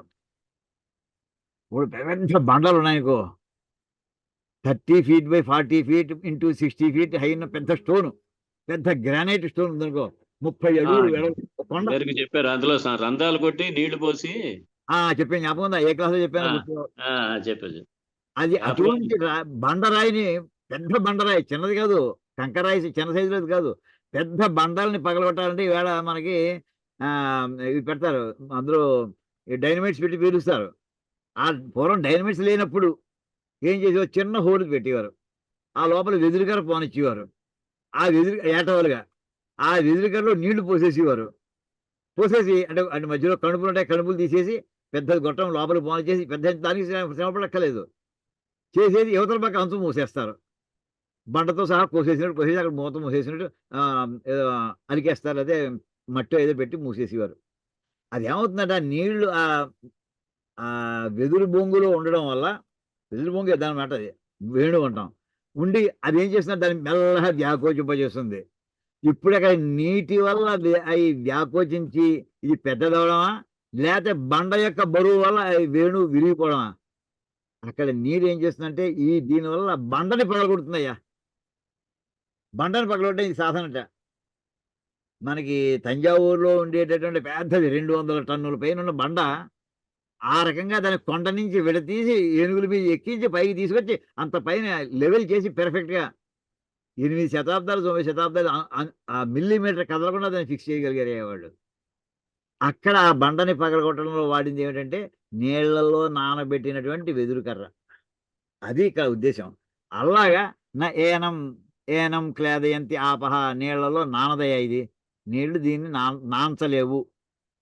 ఇప్పుడు సగ్గుబియ్యం నీళ్ళలో వేసామనుకో, మామూలు వేసినప్పుడు చిన్న కింద అది కాదు, పెద్దది ఉబుకుతుంది అంటాం. తెలుగులో మనం కరెక్ట్గా చెప్తే కోనసీమలో ఉబుకడం అంటాం, పెద్దదైందంటాం. అది ఇంకా అలా వదిలేసేవాడు ముద్ద అయిపోతుంది, అది అంటే పగిలిపోతుంది అనమాట ఆ గింజ కాస్త. అంటే అపాంహి సావయవస్య వస్తున, అంటే ఈ నీళ్లు ఏం చేస్తాయంటే ఏ వస్తువుని పాడు చేయగలవంటే, సావయవస్య అవయవములు కలిగినటువంటి వస్తువుని అవి పగలగొట్టగలవు నానబెట్టి. అవయవాలే లేవని దగ్గర చెప్పాం కదా, సో నీళ్ళు కూడా అక్కడ ఏ రకంగానూ దాన్ని పాడు చేయలేవు, ఆత్మని ధ్వంసం చేయలేవు. అంటే ఇక్కడ చెప్తున్నారు ఆర్ద్రీభావకరణేన అవయవ విశ్లేష అపాదనే సామర్థ్యం. నీళ్ళకి ఏంటంటే ఆర్ద్రీభావకరణేన అంటే తడిగా ఉంచడం వల్ల, నీళ్లలో నానబెట్టుట చేత, ఆర్ద్రం అంటే తడి అండి, ఆర్ద్రీభావకరణేన తడిగా ఉంచుట చేత అవయవ విశ్లేష అపాదనే. అవయవ విశ్లేషణ అంటే సెపరేట్ చేయడం అండి. అవయవములను విశ్లేష చేయుట అనేది అందులో సామర్థ్యం దానికి ఉంది, నీళ్ళకు ఉంది. కానీ ఇక్కడ ఆత్మ విషయంలో అది ఏమీ చేయలేదు. తత్ నిరవయవే ఆత్మని సంభవతి. అవయవములు లేనటువంటి ఆత్మయందు తత్ న సంభవతి. ఆ నీళ్లు ఏమీ చెయ్యలేవు, అది జరగదు. తథా ఇప్పుడు పంచమహాభూతాలు చెప్తున్నాడు చూసుకోండి ఒక్కొక్కటే. మొట్టమొదటి చెప్పింది మనకి కత్తులంటే అది భూమి అనుకోండి, అంటే మనకి చేతు ఫిజికల్గా మినరల్ ఇందులో దొరికినటువంటిది ఒక స్టీల్, ఒక ఐరన్ ఇవన్నీ కూడాను అది భూమికి సంబంధించి అనుకోండి. పంచమహాభూతాల్లో ముందర పృథ్వీ వస్తువు అయిపోయింది, కత్తులతో చేయలేమన్నాడు. నెక్స్ట్ పృథ్వీ ఆపస్తేజో వాయురాకాశ, ఆకాశం పక్కన పెట్టండి, పృథ్వీ వస్తువు సంబంధించి ఏమైనా చేయగలిగిందా? చేయలేదు. నెక్స్ట్ జలములు, పృథ్వీ ఆపహ, నీళ్లతో నానబెడితే అవుతుందా? అవ్వదు. మూడోది అగ్ని వల్ల ఏమైనా అవుతుందా? అవ్వదు. వాయువు వల్ల ఏమైనా అవుతుందో చూద్దాం అయ్యా అంటున్నాడు. ఇప్పుడు అంటే తథా ఇక్కడ ఏంటంటే తథా స్నేహవత్ ద్రవ్యం స్నేహ శోషణేన నాశేతి వాయు. ఇప్పుడు మనకి కుందిలో కార్తీక మాసం అంతా దీపాలు కోట్ల మంది అందరూ వెలిగించేశారు. కుందిలో నూనె పోసి నూనెని అందులో ఒత్తి వేస్తున్నాం, ఒత్తిని ముందర నానబెడుతున్నాం, ఇందులో నూనెలో నానబెడుతున్నాం, అయితే అవినీతిలో నానబెడుతున్నాం. ఇదే వెలిగించాం, అది కాలుస్తుంది. ఎంతవరకు కాల్చి చివరికి ఏం చేస్తున్నది? ఆ ఒత్తిని వెలిగించడం వల్ల కుందిలో ఉన్న నూనె అయిపోతుంది, కుందిలో ఉన్నటువంటి అయిపోతుంది. అది అక్కడ చెప్తున్నాడు స్నేహవతు. స్నేహం అంటే నూనె అని అర్థం అండి. స్నేహం అంటే నూనె. స్నేహవతు అది ఏం చేస్తుందంటే అది పైన ఒత్తి అక్కడ వెలుగుతూ కింద నూనెని ఆర్పేస్తూ ఉంటుంది. అంటే ఆర్పేయడం అంటే దాన్ని హరించేస్తుంది. అంటే ఇక్కడి నుంచి ఆ ఒత్తులోంచి క్యాపిలరీస్ లాగా పైకి లాక్కుని అక్కడ యాటమ్స్ మాలిక్యూల్స్ అక్కడి నుంచి పంపించి గాలిలో కలిపేస్తుంది. అది ఇక్కడ ఆ రకంగా ఆయన చివరికి మొత్తం నూనె అంతా అయిపోయి ఒత్తి ఒకటి మిగులుతుంది, ఆ ఒత్తిని వేస్తే కాల్చి పడేస్తున్నాడు. అది నూనె ఉన్నంతసేపు ఆ ఒత్తిలోంచి లాక్కుంటే ఒత్తిని కాల్చేది వెంటనే పైన అంచు దగ్గర మనం ఎక్కడైతే వెలిగించో అక్కడే ఉంటుంది దీపం, జ్వాల, శిఖ. నూనె వస్తున్న సేపు అలా లాక్కుంటే ఉంటుంది. అంత నూనె అయిపోయాక చివరికి ఆ వస్తువుని కాల్చేస్తున్నాడు. ఇక్కడ చెప్తున్నాడు స్నేహవతు ద్రవ్యం స్నేహ శోషణేన. స్నేహం అంటే నూనె, శోషణ నూనెని ఎగరబెట్టుట చేత స్నేహవతు స్నేహముతో నూనెతో కూడుకున్నటువంటి వస్తువుని ఏదండి ఒత్తి. వత్ అంటే చెప్పిన ధనవంతుడు, వత్ అంటే వంతను, ధనవంతుడు, బుద్ధిమంతుడు, వంతుడు, మంతుడు అంటే కలవాడు అని అర్థం. స్నేహవతు నూనె కలిగినటువంటి ద్రవ్యం ఏమిటది? ఒత్తి. నూనె కలిగినటువంటి ఒత్తిని ఉదాహరణకి స్నేహ శోషణైన ఆ నూనెని ఎగరబెట్టుట చేత వాయువు నాశయతి, వాయువు నాశనం చేస్తుంది. ఏనంతు ఆత్మానం నా శోషయతి మారుతః అపి. ఈ ఆత్మని వాయువు కూడా శోషింప చెయ్యలేదు.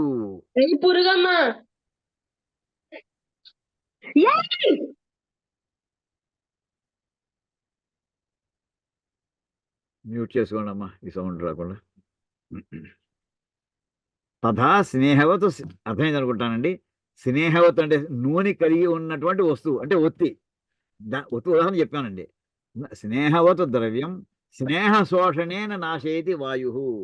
నూనెని ఎగరబెట్టుడి చేత శోషొచ్చిందంటే ఏంటండి? లోపల నీళ్ళు అయిపోయాయి, ఫ్లూయిడ్స్ అయిపోవడమే స్నేహం. శోషణం అంటే శోషొచ్చి పడిపోయాడు అంటుంటాం. శోషొచ్చి పడిపోయింటే లోపల ద్రావకం లేదనమాట. వెంటనే నోట్లో పోయిండే అంటుంటారు, గంగాజలం పోయిండే. నాశయతి వాయువు నాశనం చేస్తుందయ్యా. ఏనంతు ఆత్మానం నా శోషయతి మారుతః అపి. వాయువు కూడా ఏమి చేయి. ఇలా ఇందులో ఈ శ్లోకం ఏం చెప్పి పంచమహాభూతాల్లో 4 మహాభూతాలు అసమర్థమైపోయాయి ఆత్మను చేయడానికి అని తేల్చేశారండి ఇక్కడికి. తర్వాత శ్లోకం చూడండి.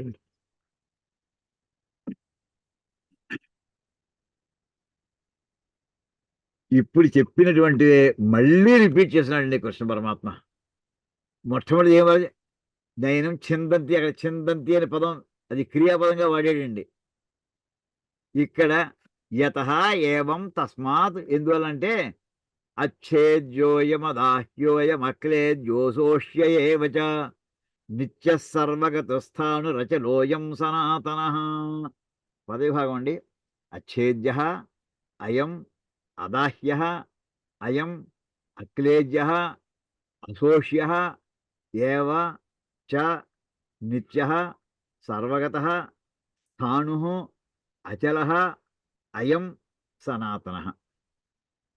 ఆ కత్తి ఎందుకు చాకు కానీ కత్తి దాన్ని ఎందుకు కోసేదైపోయింది ముక్కలు ముక్కల కింద?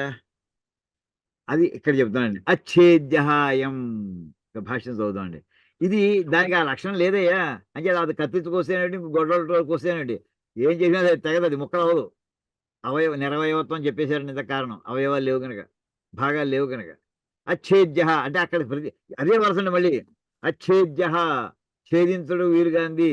అక్కడేమో దహతి పావగా అన్నాడండి. అదాహ్య దాన్ని దహించబడే లక్షణం లేదయ్యా, దాన్ని దహించలేరు ఎవరు కూడాను, నీళ్లతో తడబలేరు. అక్లేజ్య ఈ ఆత్మ పదార్థం నీళ్ళ చేత తడబడే వస్తువు కాదు ఇది. అశోష్య వాయు చేత ఎండగట్టబడేటటువంటి పదార్థం కాదు ఇది. దాని లక్షణాలు ఇవి. దాన్ని అటు ఇంకోటి వేస్తానంటే ఆపరేషన్ చేయమంటే గాలిలో ఆపరేషన్ చేస్తానంటే అర్థం ఉందండి. చేయవలసిన మనిషికి ఆపరేషన్ ఏమైనా అవసరం వస్తాను, గాలిలో చేస్తానంటే గాలికి మనిషికి సంబంధం ఏంటి? ఆ సందర్భంలో లేదు. ఆ సందర్భం లేనటువంటి విషయంగా ఆ ఆయుధాలు వాడుతున్నారా అక్కడ? దానికి కాని ఆయుధాలు వాడితే ఎలా పనిచేస్తున్నది అని అక్కడ చెప్పుకొస్తున్నారండి. అంటే అది దానికి భాష్యం చదువుదామండి. అచ్ఛేద్య అయం ఇది యస్మాత్. ఇంకోటి చెప్పారండి, ఏది చెప్పినా సరే మురిసిపోవాల్సిన శంకర పదాలకి. ఈ పంచమహాభూతాల లక్షణాలు ఎటువంటివి తెలిసినా అండి, అది ఒకదానొకటి పొడుచు చచ్చిపోతాయటండి. ఇవి పంచమహాభూతాలు ఒకదానొకటి నశింపజేసుకుంటాయట. అదో లక్షణం. ఎప్పుడు వినలేదు ఈ మాట. యత్మాత్ అన్యోన్య నాశహేతూని భూతాని. ఇంకేదంటే నీళ్ళని, భూమిని, పృథివీని నీళ్ళలో వేస్తే నానిపోతుందండి. ఈ నీళ్ళని నిప్పులు గట్టిగా పెట్టాలంటే ఆవిరైపోతుందండి. అంటే భూమిని నీళ్లు నాశనం చేయగలవట, నీళ్ళని అగ్ని నాశనం చేసేయగలదుట, అగ్నిని వాయువు ఎక్కడో పట్టే దూరంగా తోసేయగలదుట. అంటే ఆయన ఒక మహాభూతాన్ని ఇంకో మహాభూతం సర్వనాశనం చేస్తుంది. దాని లక్షణం అంతా. చివరి వాయువుని ఎక్కడ ఉండాలి చేయకుండా ఆకాశం ఎక్కడో తీసుకెళ్ళిపోతుందండి. చూడండి, ఈ మాటకు ఒక అర్థం లేదు. అన్యోన్య నాశ హేతూని భూతాని, పరస్పరము నశింప చేసుకున్నటే కారణముగా కలిగినటువంటి పంచమహాభూతములు ఏనం ఆత్మానం. ఈ ఆత్మను ఏనం ఆత్మానం అన్నప్పుడే దీనిని ఆత్మను రెండు పదాలు కాదండి. ఆత్మ అనేదానికి ఇది విశేషణము, ఇది విశేష్యము. మీ సంస్కృతం క్లాసు విన్నారు. ఏనం ఆత్మానం అంటే ఈ అని అర్థం చెప్పుకోవాలి. ఈ ఆత్మను నాశయితం నా ఉత్సాహంతే, నశింప చేయుటకు, కనిపించకుండా చేయుటకు నా ఉత్సాహంతే, సమర్థమైనవి కాదు. తస్మాత్ ఇంకా నశింప చేయడం అది అక్కడ ఉందండి. అన్ని రకాల ప్రయోగాలు చేశారు. తస్మాత్ అందుచేత దాన్ని ఏమంటామయ్యా? నిత్య. అది ఎప్పుడు ఉండేదేనయ్యా. నిత్యత్వాత్ సర్వగత. ఇంకా నిత్య సర్వగత అని పదాలు. అది ఎప్పుడు ఉండేది. ఎప్పుడు ఉంటుంది అంటే సర్వవ్యాపి అయినటువంటి వస్తువు మాత్రమే నిత్యమై ఉంటుంది అండి. ఇది కొత్త పదం జ్ఞాపకం ఉంచుకోండి. మన సైన్స్లో మనకి ఎన్నో వాక్యాలు వినలేదు అని శంకర భాషలో వస్తున్నాయండి. సర్వవ్యాపి అయినటువంటి వస్తువు మాత్రమే నిత్యం ఉంటుందండి. కొంత పరిమితమైనటువంటి ప్రదేశంలో ఉండేటటువంటిది అది ఎప్పుడూ నిత్యము కాదు, సమస్త కాలాల్లోనూ ఉండదు అని అర్థం వస్తుందండి. అంటే ఎప్పుడైతే పరిమితి విధించావో అది అప్రమేయం కాదండి, ప్రమేయం. అది మేయము. మేయమైనటువంటి ప్రతిదీ కూడా సృష్టిలో కొనాలి కనిపించకుండా పోతుంది. అది ఆ మాట ఇక్కడ చెప్తున్నారండి. తస్మాత్ నిత్య, నిత్యత్వాత్ అంటే అంచేత ఏ పంచమహాభూతాలు కూడా దీన్ని నశింపచేయుడుకు, కనిపించకుండా ఉండేట్లా చేయడానికి నా ఉత్సాహంతే, సమర్థమైనవి కాదు. అందుచేత తస్మాత్ నిత్య, అంచేత నిత్యమయ్యా. తర్వాత అది నిత్యమైంది కనుక సర్వగత. నిత్యత్వాత్ సర్వగత. నిత్యమైన లక్షణం ఉండడం వల్ల అది సర్వవ్యాపయ్యా. తర్వాత ఈ సర్వగతత్వం అయితే ఏమైంది? ఇంకా అంతటా వ్యాపించి కూతుందండి. ఎక్కడా ఖాళీ లేదండి. దాన్ని ఓ చోట ఇంకో చోట జరపాలనుకున్నాం, జరపడం సాధ్యం అవుతుందా? ఒక వస్తువు డబ్బా నిండా ఏదో వస్తువులు పెట్టేశారు సార్, ఎక్కడ ఖాళీ లేదు. ఆ డబ్బాలో మళ్ళీ జరపడానికి చోటు ఉండాలి కదండి. డబ్బాలో ఒక వస్తువు పెట్టిన జాగా కొంత కొంత ఖాళీ ప్రదేశం ఉంటే జరపడానికి వీలవుతుంది. జరపడానికి వీలు లేకుండా మొత్తం అంతా వస్తువే ఆక్రమించి కూర్చుంటే, ఉన్న జాగాలో వస్తువే ఆక్రమించి కూర్చుంటే అది ఎలా ఉంది, పెద్ద రాయి బండరాయిలా తయారవుతుంది. అంచేత స్థాణు సర్వగతత్వాత్ స్థాణు సర్వవ్యాపి, విశ్వాంతరాలన్నీ కూడా వ్యాపించిన ఆయన ఎక్కడికి జరుపుదామండి, కొంచెం చోటు ఉంటే అది ఆయన వ్యాపించి కూర్చుంటాడు. ఆయన జరపడానికి చోట్లేదు, బండరాయిలో కూర్చున్నాడండి. స్థాణు కదలకుండా ఉంటాడండి. అంటే స్థాణు అంటే బండరాయి అయిపోతాడనా? కాదండి. స్థాణురివ స్థిర, ఒక బండరాయి ఎలాగైతే కదలకుండా స్థిరంగా ఉండి ఉంటుందో, స్థాణు అంటే బండరాయి అని అర్థం వచ్చిందండి. స్థాణు అంటే బండరాయి. ఇంకో మాట చెప్పనండి, స్థాణు అనే పదం సవర్ణ దీర్ఘ చేయండి. స్థా ప్లస్ అణు, ఆ లోపల ఉన్నటువంటి అణువులన్నీ కూడా, మాలిక్యూల్స్ అన్ని కూడా బిగిసిపోయి కూర్చున్నాయి కదలకుండాను. అదండి స్థాణు అంటే. స్థా ప్లస్ అణు, స్థాణు అంటే అటామిక్ సైజులో చూసిన, మాలిక్యూల్ సైజులో చూసినా, దృష్టిలో చూసినా సరే అక్కడ అది కదలడానికి వీలు లేకుండా చోట్లేదు వాడికి కదలడానికి. అంచేతనే సాలిడ్గా ఉందని చెప్తాను. మనకి సాలిడ్కి, లిక్విడ్కి, గ్యాసెస్కి ప్రాపర్టీస్ ఆఫ్ మ్యాటర్లో చెప్తారండి ఇవన్నీ కూడా. మాలిక్యూల్స్ ఏమాత్రమే కొంచెం ఖాళీ వచ్చిందో ఇటు నుంచి అటు నుంచి పరిగెడుతూ ఉంటాయి, అది లిక్విడ్ ఫామ్ కింద వస్తాయి. ఇంకా బాగా ఫ్రీగా తిరుగుతున్నాయి అనుకోండి, అది గేషియస్ స్టేట్లో వచ్చిందని చెప్తాం. ప్రాపర్టీస్ ఆఫ్ మ్యాటర్లో మనం చదివండి ఇవన్నీ కూడా. ఇక్కడ స్థాణు, అణువులు కదలడానికి చోట్లేదయ్యా, అంత చిన్నది, అంత బిగిసిపోయి ఉంటుంది. సర్వగతత్వాత్ స్థాణు, సర్వవ్యాపి అయిపోయింది అని అక్కడ చెప్పొచ్చారు. అంటే అలా సర్వవ్యాపి అయిపోయిందంటే ఆయన బండరాయి ఎలాగైతే ఉంటుందో అలా ఉంటాడు తప్ప ఆయన బండరాయి అయిపోతాడు, రాయి పట్టుకొచ్చి ఈయన పరమాత్మ, అది కాదు అక్కడ అర్థం. స్థాణురివ స్థిర, బండరాయి మరి కనిపించి మళ్ళీ ఉదాహరణ చెప్పాలి, లేకపోతే మనకు అర్థమవుతుంది. స్థాణురివ, స్థాణువు వలే. ఎవడో కుర్రాడిని వీడు వీడు పెద్ద బండరాయి అయ్యా అంటాం అనుకోండి, వాడు బండరాయి అని అర్థమా? అది అదే ఉదాహరణకి చెప్పామంతే. అంటే రాయి ఎలా అయితే చలనం లేదో వీడు కూడా కదలడు. దానికి ఎలా అయితే ఎంత చెప్పినా దానిలో ఏం మార్పు రాదో, వీడు ఎంత పాఠం చెప్పినా వీడి పాఠం ఎక్కదు వీడికి అని చెప్పడానికి ఈ మాటలు వాడుతూ ఉంటామండి. అంటే అక్కడ ఏవా అని అర్థం ఉంది. భలే, లైక్ అంటే ఉపమాలంకారంగా తీసుకోవాలని. ఇచ్చేతతు అని చెప్పుకొచ్చి ఇంకా అచలహ అనే పదం వాడారు శ్లోకంలో. స్థిరత్వాదు అచలహ, చలం అంటే కదలను, స్థిరం అంటే కదలంది. అని చెప్పి స్థిరమైనటువంటి, అది ఇందాక చెప్పిన దేనివల్ల ఇప్పుడు ఒకదానికొకటి చెప్పుకుంటూ వస్తున్నారు చూడండి. శంకరయ్య భాష ఈ పంచమహాభూతాలకి ఒక పరస్పరం నాశనం చేసుకుంటాయనే విషయం మనం ఎప్పుడు స్ఫురించలేదు ఎవరికి కూడా. నాకు ఎప్పుడు స్ఫురించలేదు, మీకు ఎవరికైనా స్ఫురించలేమో నాకు తెలియదండి. రెండోది, ఈ స్థాణు అనే మాట అంటే స్థిరంగా ఉంటుంది. ఈ స్థిరం పదాన్ని ఒక పదం వాడారంటే తర్వాత దాన్ని లింకుకు వాడతారండి వారు. ఇందాక భాష్యంలో చూడండి, అక్కడ మనస అనే పదం వాడితే దానికి కారణం చెప్పి ఉదాహరణ పట్టుకొచ్చారు. అందులో ఇంకో పదం ఏదో సర్వకర్మ అంటే సర్వకర్మ, దాని నుంచి ఇంకో కౌంటర్ ఆర్గ్యుమెంట్. దాని తర్వాత ఆస్తి అనే పదం పట్టుకొచ్చి దాంట్లో మళ్ళీ ఆసనంలో తీసుకొచ్చారు. ఆసనం అయితే ఇలా అల్లుకుంటూ పెడతారు, పదాలతో అల్లుకుంటూ వెళ్ళండి. ఇక్కడ చూడండి, సర్వగతత్వాత్ స్థిర అని అర్థం అండి. చివరికి స్థాణుని పక్కన పెట్టేసేయండి. సర్వగతత్వాత్ స్థిర. ఇప్పుడు స్థిరత్వాత్ అచల, అదే కదలడు కనుక అచలము, చలనం లేనటువంటి వాడు. అయం ఆత్మ అత సనాతన చిరంతన, శాశ్వత కాలాలు ఉండేటటువంటి వాడు. అద్భుతమైనటువంటి రచన ప్రక్రియ అండి. ఇక్కడ కారణాలు కామాలు పెట్టుకోవడం, అది ఎటువంటిది అంటే ఆయన నిత్యుడు కామ, సర్వగతుడు కామ, స్థాణువు కామ, స్థిరుడు కామ. అది కాదండి, ఒకటి చెప్పిన కారణం. కృష్ణ పరమాత్మ ఎంత లాజికల్గా ఆయన బిల్డప్ చేశారో చూడండి. ఆయన కృష్ణుడు నిజంగా అనుకున్నాడో తెలియదు కానీ కృష్ణ పరమాత్మ ఈయన మాత్రం అంత చక్కటి అన్వయం ఇచ్చారు. ఒకదాని ఒకటి కారణం అయ్యాయి ఇవన్నీ కూడా. అందుకోసం కృష్ణ పరమాత్మ అన్నారు ఆయన. ఇది చెప్పుకొచ్చి అతః సనాతన అంటే, సనాతనుడు అంటే ఏన్షియంట్ కాదండి, ఏన్షియంట్ కదా, ఎవరు ఏంటి దాన్ని ఏమంటాం, ఎటర్నల్. సనాతనం eternal, ancient plus present plus future, past plus present plus future, మూడిట్లోనూ కూడా ఉండేటటువంటి వాడు సనాతనుడు.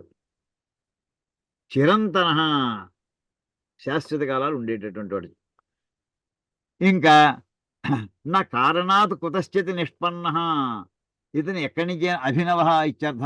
నిష్పన్న అంటే ఇప్పుడు ఒక మనిషి, ఒక జీవి పుట్టిందంటే ఏదో ఇంకో కొన్ని క్రిముల యొక్క తల్లిదండ్రుల జీవులు అనే వాళ్ళ ద్వారా కారణం వల్ల ఇది వస్తుంది. ఇక్కడ అదొక కారణం ఈ యువత కార్యానికి. ఇక్కడ ఈ ఆత్మకి నా కారణాత్ కుతశ్చిత్ నిష్పన్న, కుతశ్చిత్ కారణాది, ఏదో కారణం చేత ఇది పుట్టిందని అంటావో, లేదే, ఏ కారణం లేదయా, అకారణుడు ఆయన. దానికి అంటే ఆయనకి కారణం లేదు. నా కారణాత్ కుతశ్చిత్ అంటే కుతశ్చిత్ కారణాది, ఏదో కారణం వల్ల పుట్టాడంటామో, లేదు. నా నిష్పన్న అంటే అభినవ, ఎప్పటికప్పుడు ఎవర్ గ్రీన్ అన్నట్టుగా మనకి ఎవరు మోడర్న్, ఎప్పటికప్పుడు లేటెస్ట్, నేసెంట్. ఇంగ్లీష్ చెప్పాలంటే ఎవరు నేసెంట్, ఎప్పుడు కొత్తవాడే. పురాణం అనే మాట ఎక్కడే వస్తుంది. పురా అపి నవః పురాణం అని. పాతదైనా కానీ కొత్తగా ఉంటుంది దాని అర్థం. ఇత్యర్థ. ఈ రకంగా ఇక్కడ చెప్పవచ్చు. నైతే ఇక్కడ ఇంక మళ్ళీ ఇందులో ఇంతవరకు ప్రతి పదార్థం చెప్పేశారండి. ఇంకా చర్చ ప్రారంభించబోతున్నారు. నైతేషాం శ్లోకానాం పౌనరుక్త్యం చోదనీయం. ఏమయ్యా ఇందాక వెనకాల 22వ శ్లోకంలో చెప్పింది మళ్ళీ 23వ శ్లోకంలో చెప్తున్నాడు కదా, పౌనరుక్తి కాదా? అలా అనకూడదయ్యా. ఎందుకు అనకూడదు అది తర్వాత చూద్దామండి. మన తర్వాత వాక్యాలు మళ్ళీ క్లాస్ తర్వాత చెప్పుకుందాం. ఇక్కడికి ఆపుకుందామండి ఇవాళ.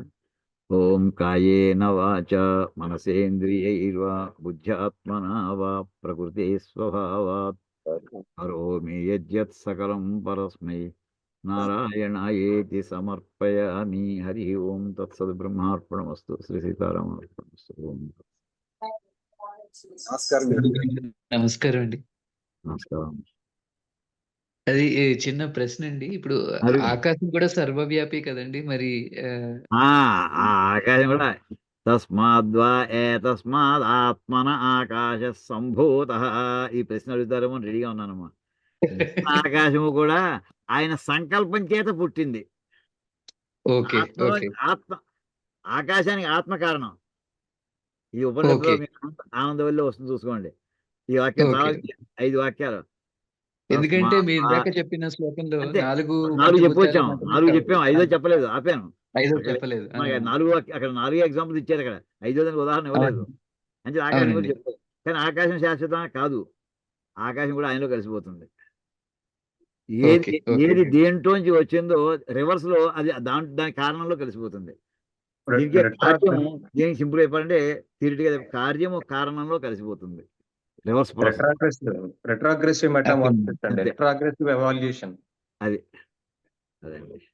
దానికి ఏమైనా రిఫరెన్స్ ఇచ్చారండి గీతలో తర్వాత శ్లోకాల్లో? ఆ, అంటే భగవద్గీత చదువుతున్నాం అంటే మొత్తం సర్వోపనిషదు గావహ అక్కడ నుంచి చెప్పుకున్న అన్ని ఉపనిషత్తుల యొక్క సారము భగవద్గీత. ఇంకా రిఫరెన్స్ ఇవ్వక్కలేదు. ఓకే ఉపనిషత్తు చదివేసిన వాడు సంక్షిప్తంగా నాకు రిఫరెన్స్ బుక్ కావాలంటే ఈ పుస్తకం చదువుకోయా గీత. ఇక్కడ అక్షరం అక్షరం వెనకాల దాని దేనికో లింక్ ఉంటుంది అని అర్థం. అదే అదే. థ్యాంక్ యూ అండి. ఆకాశానికి ఆకాశం ప్రమాణం కాదు, ఆత్మకి ఆత్మ సత్త ప్రమాణం. అంతే. అంటే అది ఆకాశం ఉందని చెప్పడానికి ఎవరున్నారు? ఆ ఆకాశం పంచభూతాల్లో ఒకటి. దానికి ఆకాశం ఉంది, దానికి తెలీదు. ఆత్మ చెప్పాలి. కారణం అది. అంచేత స్వత ప్రమాణం కాదు. అందుకని అది ఆకాశం దానికి రాదు. ఓకే ఓకే అండి. Thank you. సుబ్రహ్మణ్యం గారు, రెడ్డిచింత సుబ్రహ్మణ్యం గారు చూస్తున్నారా? బాగుంది సార్, బాగుంది. ఇలా అంటే మేము ఎంత అడుక్కున్నామో మాకు అర్థమవుతుంది ఇప్పుడు ఎంత జ్ఞానము. ఏమండి? ఏదో సోకలు చదువుకుంటూ ఉంటమే కానీ ఎంత అర్థాలు వెనకాలని మాకు అర్థం కావట్లేదు. ఇప్పుడు అంటే అర్థమవుతుంది. విశ్లేషణ చేసి ఎన్ని ఆర్గ్యుమెంట్స్ ఎన్ని కౌంటర్ ఆర్గ్యుమెంట్స్ చేసి సభలు జరిగాయి అనుకోండి ద్వైతానికి అద్వైతానికి. అప్పుడు ఇలాంటి పాయింట్ల మీద వాడు మహాయుద్ధాలు మామూలు యుద్ధాలు first world war second war ఎందుకు పనిచేయి వాళ్ళ ముందర.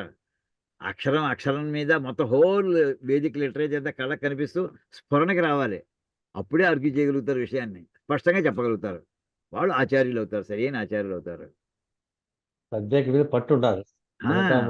మొత్తం సమస్త విషయం మీద భాష మీద స్ఫురణ ఉండాలి. పట్టు అంటే స్ఫురణ. వెంటనే ఆ క్షణం జ్ఞాపకం రావాలి. తర్వాత ఇప్పుడు జ్ఞాపకం వస్తే ఉపయోగం ఏంటి? ఉపయోగం లేదండి. ఇప్పుడు శంకరాచార్యులు వారు వేదవ్యాసుల వారితో తలపడ్డారంటే 3 రోజులు. వేదవ్యాసుల వారి యొక్క మామూలు స్థాయి ఎటువంటిది? ఆయన సమస్త వాంగ్మయ సృష్టికర్త, వేద విభజన చేసిన మహామనీషి. ఆయనతో తలపడాలంటే ఆయనకి ఎంత విషయం ఉందో ఈయనకి ఎంత ఉండాలి. క్వశ్చన్ వేసి ఆ క్వశ్చన్ మళ్ళీ కౌంటర్ క్వశ్చన్ అయినా వేయాలి, ఆన్సర్ అయినా చెప్పాలి. మళ్ళీ అవతల నిరకాటనలు పెట్టాలి. ఆర్గ్యుమెంట్ అంతే కదా. అవతలని ఆర్గ్యుమెంట్ మళ్ళీ ఆన్సర్ చెప్పలేని క్వశ్చన్ వేయాలి. అవతల చెబుతున్నాడు చెప్పి మళ్ళీ దీన్ని నువ్వే చెప్తావు, ఎక్కడ ఆగిపోతుంది, చెప్పలేకపోతుంది. ఎవరో చెప్పడం ఆగిపోవాలి. అటువంటి ఇద్దరు కూడా 3 రోజులు 72 hours అహోరాత్రాలు దెబ్బలాడుకున్నా అంటే వాగ్వాదం చేశారంటే ఎంత విద్వత్తు ఈ దేశంలో విలసిల్లిందండి. ఆ పరంపర అదృశ్యం ఏంటంటే మనకి ఆ పరంపరని వాడుతూ వెళ్ళిపోవడం కాకుండా ప్రధానమైన విషయాలని కూడా పరంపరను నిలబెట్టారు. అది మనకు అదృష్టం అండి. అది 1200 సంవత్సరాలు అయిందా, 2500 సంవత్సరాలు శంకరులు అయితే ఈవేళ వరకు కూడా ఒక ధార నడుస్తుంది. ఆయన ధారణ నడుస్తుంది అది. గురుగారు ఆ సంవత్సరం అంటే మళ్ళీ ఒక్కసారి చెప్పారా అవి? సంవసంతి అస్మిన్ సర్వం ఇది. సంవసంతి. వసంతి వసంతి అంటే ఉన్నాయి. వసంతి ఇందాక అనే మాట బాగా ఉన్నాయి. సన్యాసంలో సంలాగా ఇక్కడ బాగా అయితే అక్కడ న్యాసం అంటే ఉంచడం కాదు. వసంతి అన్ని సమస్తాన్ని ఇందులో నివసిస్తాయి. అంటే సృష్టిలో ఎన్ని పదార్థాలు ఉన్నాయో అన్ని పదార్థాలని ఇచ్చినట్టుటండి వస్త్రదానం చేస్తాను. గురువు గారు ఇంకేదంటే ఒక్కసారి అన్ని సృష్టిలో అన్ని ఉన్నాయంటే అన్ని వస్తువులు ఉన్నాయి, అన్ని లక్షణాలు ఉన్నాయి. 6 లక్షణాలు ఏడాది రిపీట్ అవుతుంటాయి. మామిడి చెట్లు పూత వేయడం లాగా, ఇది పిందులు వేయడం లాగా, ఇది కాయలు అవ్వడం, పళ్ళు అవ్వడం, మొత్తం ఇంకా ప్రాసెస్ స్టార్ట్ అవుతుంది. ఉదాహరణ చెప్పాను. అలా సమస్త జీవుడికి కూడా జీవులు పుట్టుట పెరుగుట ఇవన్నీ అన్ని లక్షణాలు ఉన్నాయి కదా, 6 లక్షణాలు. అంతే దీనికి కాలాన్ని సంవత్సరం పేరు పెట్టారు వాళ్ళు. సంవసంతి. దాని గురువు గారు ఒక్కసారి రిప్రజెంట్ వస్త్రం అనేదండి. వసంతి అస్మిన్ ఇది వసంతి. అందులో పడుగు పేక కింద మొత్తం అన్ని దారాలు వేసేసాడు.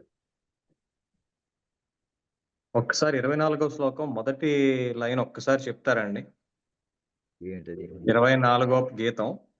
ఒక్క నిమిషం అండి, మళ్ళీ ఇక్కడ నేను చూస్తాను. అచ్చేద్యో యమదాహ్యో. అచ్చేద్యోయం అదాహ్యోయం. అవునండి. ఒక్కసారి అది మీరు చెప్తారా? ఇది 23. 93వ పేజీ అండి. వస్తున్నా. అయితే అచ్చేద్యోయం అదాహ్యోయం అక్లేద్యోసోష్య ఏవచ. అచ్చేద్యో యమదాహ్యో యమ క్లేద్యో సోష్య ఏవచ. ఇలాగ మీరు ఆపేప్పుడు ఉచ్చారణ చేసేప్పుడు యాదికి కామం ఉందనుకోండి, అచ్చేద్యోయ అనుకోండి. చిన్న పాజ్ ఇచ్చుకోండి. అచ్చేద్యోయ మదాహ్యోయ మళ్ళీ 2 యాదికి కామ పెట్టి అనుకోండి. కామ పెట్టేయకండి. మదాహ్యోయ కదా మక్లేద్యోసోష్య మళ్ళీ సోష్య దగ్గర ఆగాలి. మక్లేద్యోసోష్య ఏవచ. ఏవచ. సందులు ఉన్నాయి ఇందులో, అందుకోసం చెప్తాను. ఇక్కడ కామ పెట్టేసే మళ్ళీ సంధి. అచ్చేద్య ఇక్కడ ఇందులో అచ్చేద్యోయ అన్నాం. అచ్చేద్య అయం పక్కన ఉండే మకారంలో అకారం పూర్ణస్వరం ఇక్కడ వచ్చేది. అచ్చేద్య అయం అదాహ్య అయం అక్లేద్య అసోష్య ఏవ చ. చదివేప్పుడు అచ్చేద్యోయ మదాహ్య అంటే ఈ భావస్ఫోరకంగా చదవాలి సాధ్యమైనంత వరకు. మా దగ్గర ఆపామనుకోండి అసహ్యంగా ఉంటుంది. అచ్చేద్యోయమ దాహ్యోయ అన్నాం అనుకోండి, దాహ్యం అనే పదం వస్తుంది. దాహ్యంగా దహించబడదు. అదాహ్యం అని పదం ఇప్పుడు అచ్చేద్యోయ మదాహ్యోయ మాలో అది పూర్ణానుసారం పక్క విడిపితే అదాహ్యం వినిపిస్తుంది. అక్లేద్యోసోష్య మకారం విడిపోతే. నేను భగవద్గీత గంగాధర శాస్త్రి గారితో ప్రాజెక్టులో ఇక్కడ ఇలాంటి పదంలోనే 12వ అధ్యాయంలో వచ్చిన చోట అక్కడ ఒక్క అక్షరం దగ్గర తేడాతోటి పెద్ద ప్రాజెక్ట్ అయిందండి. ఒక్క అక్షరంలో ఇలా చదవడం. మీరు అడిగిన ప్రశ్న ఎంత అంటే జీవితంలో జరిగింది నాకు అది. ఆయన చెప్పారు. ఇప్పుడు ఇంకో కాంటెక్స్ట్ లో చెప్తానండి అది ఇంకోసారి. చెప్పినా 21వ శ్లోకం వేద వినాశనం నిత్యం. కాదు నువ్వు తప్పలేదు. వేదా వినాశనం గుర్తెట్టుకో. వేద వినాశనం. అది వినాశనం కాదు. సవర్ణ జరిగింది. వేద అవినాశనం. వేద అవినాశనం నిత్యం ఏవం అవ్యయం అన్న శ్లోకంలో మనకేమో వీడు చంపాడు లేదా వాడు చనిపోయాడు, వీడిని చంపించాడు అనేటువంటి వ్యవహారం ఉన్నది. కానీ శాస్త్రంలో చూస్తుంటే ఏమో మనకి చంపినవాడు చంపలేదు అన్నట్టుగా ఈ విధంగా కృష్ణుడు చెప్తున్నాడని చెప్తే అదేం కాదయ్యా అని మళ్ళీ అలా చెప్తున్నాం. మరి ఇదంతా శాస్త్రం ఇంకోలా చెప్తుంది అంటే మనకి శంకరులు గారు ఒక ఎగ్జాంపుల్ చెప్పి అక్కడ వాక్యాన్ని అర్థం కాదు చెప్తే ఆయనే ప్రశ్న వేసుకుని సమాధానం చెప్పారు చూసారా. ఏమంటే ఒక స్తంభాన్ని నిశ్చలంగా చూస్తున్నాం అనుకో, అంత మాత్రాన అది నిశ్చలం అయిపోతామని ఆక్షేపణ ఆయనే వేసుకుంటే అప్పుడు ఆయన ఏమంటున్నారంటే జ్ఞాని అన్నవాడికి వాడు జ్ఞాన స్వరూపమే కాబట్టి అక్కడ స్తంభం దూరంగా ఉంది, అంచేత వీడి స్థానం అవ్వట్లేదు. వాడి స్వరూపమే జ్ఞాన స్వరూపం, అందుచేత వాడికి ఇటువంటి భావన రాదు అని చెప్పడంలో ఆయన మంచి ప్రశ్న వేసి దానికి ఆయనే సమాధానం చెప్పారు. అలాగే మాట విను. అక్కడ వేదాన్ని వేదం కాదు అక్కడ. అదే వేద అవినాశనం నిత్యం. ఎవరైతే విద్వాంసుడు విద్వాంసుడు అవినాశినం వేద, ఎవరైతే ఆత్మ అవినాశి అని తెలుసుకుంటాడో తెలుసుకుంటాడు. అది అయితే విద్వాంసుడు అన్నారు. అక్కడికి విద్వాంసుడు అన్నారు. ఆ విద్వాంసుడు అన్నదానికి ఏంటంటే ఆయన స్వరూపమే జ్ఞానం కాబట్టి ఆ విద్వాంసుడు ఆ విధంగా తెలుసుకుంటాడని ఆ స్థాణు అనేటువంటి ఎగ్జాంపుల్ చెప్పడం జరిగింది. తర్వాత ఏంటంటే ఇక్కడ అదే ఎప్పటి నుంచో నేను చెప్తున్నట్టుగా వేద అన్నదానికి మనకి వేద అంటే దర్శనాత్ ఋషి అని, ఋషి దర్శిస్తాడు, అది కవి ఆ కాంటెక్స్ట్ వర్ణిస్తాడు. వేరు, ఆ కాంటెక్స్ట్ వేరు. ఇక్కడ ఇక్కడ అది అది కాదు. ఇక్కడ వేదం అంటే కాదు. ఈ జ్ఞాని విద్వాంసుడు అన్నప్పుడు విద్య అన్న దాంట్లో మనం అలా కూడా తీసుకోవచ్చు. అతను దర్శించిన వాడు అవును. అంటే కేవలం జ్ఞానం విని ఆ స్థానం ఉంటే జ్ఞానం అది అయిపోయినట్టే కాకుండా ఇక్కడ విద్వాంసుడు వేద అంటే దర్శించాడు ఆత్మజ్ఞా- కాబట్టి ఆత్మని వేరుగా చూసుకోడు, తన స్వరూపంగా అదే. చూసుకోగలుగుతాడు అనే విధంగా అర్థం చేసుకోవచ్చు. ఆత్మజ్ఞానమును అనుభూతిపూర్వకంగా పొందినవాడు ఆత్మజ్ఞాని, అంతే. అది. ఇంక రెండు అర్థం లేదు అక్కడ. ఆత్మజ్ఞాని, విద్వాంసుడు అంటే అంతే. ఆత్మజ్ఞాని అంతే. అంతే. ఓకే, ఉంటాను. మరి ఎవరో వచ్చారు, కలుస్తాను మళ్ళీ. అందరికీ ధన్యవాదాలు.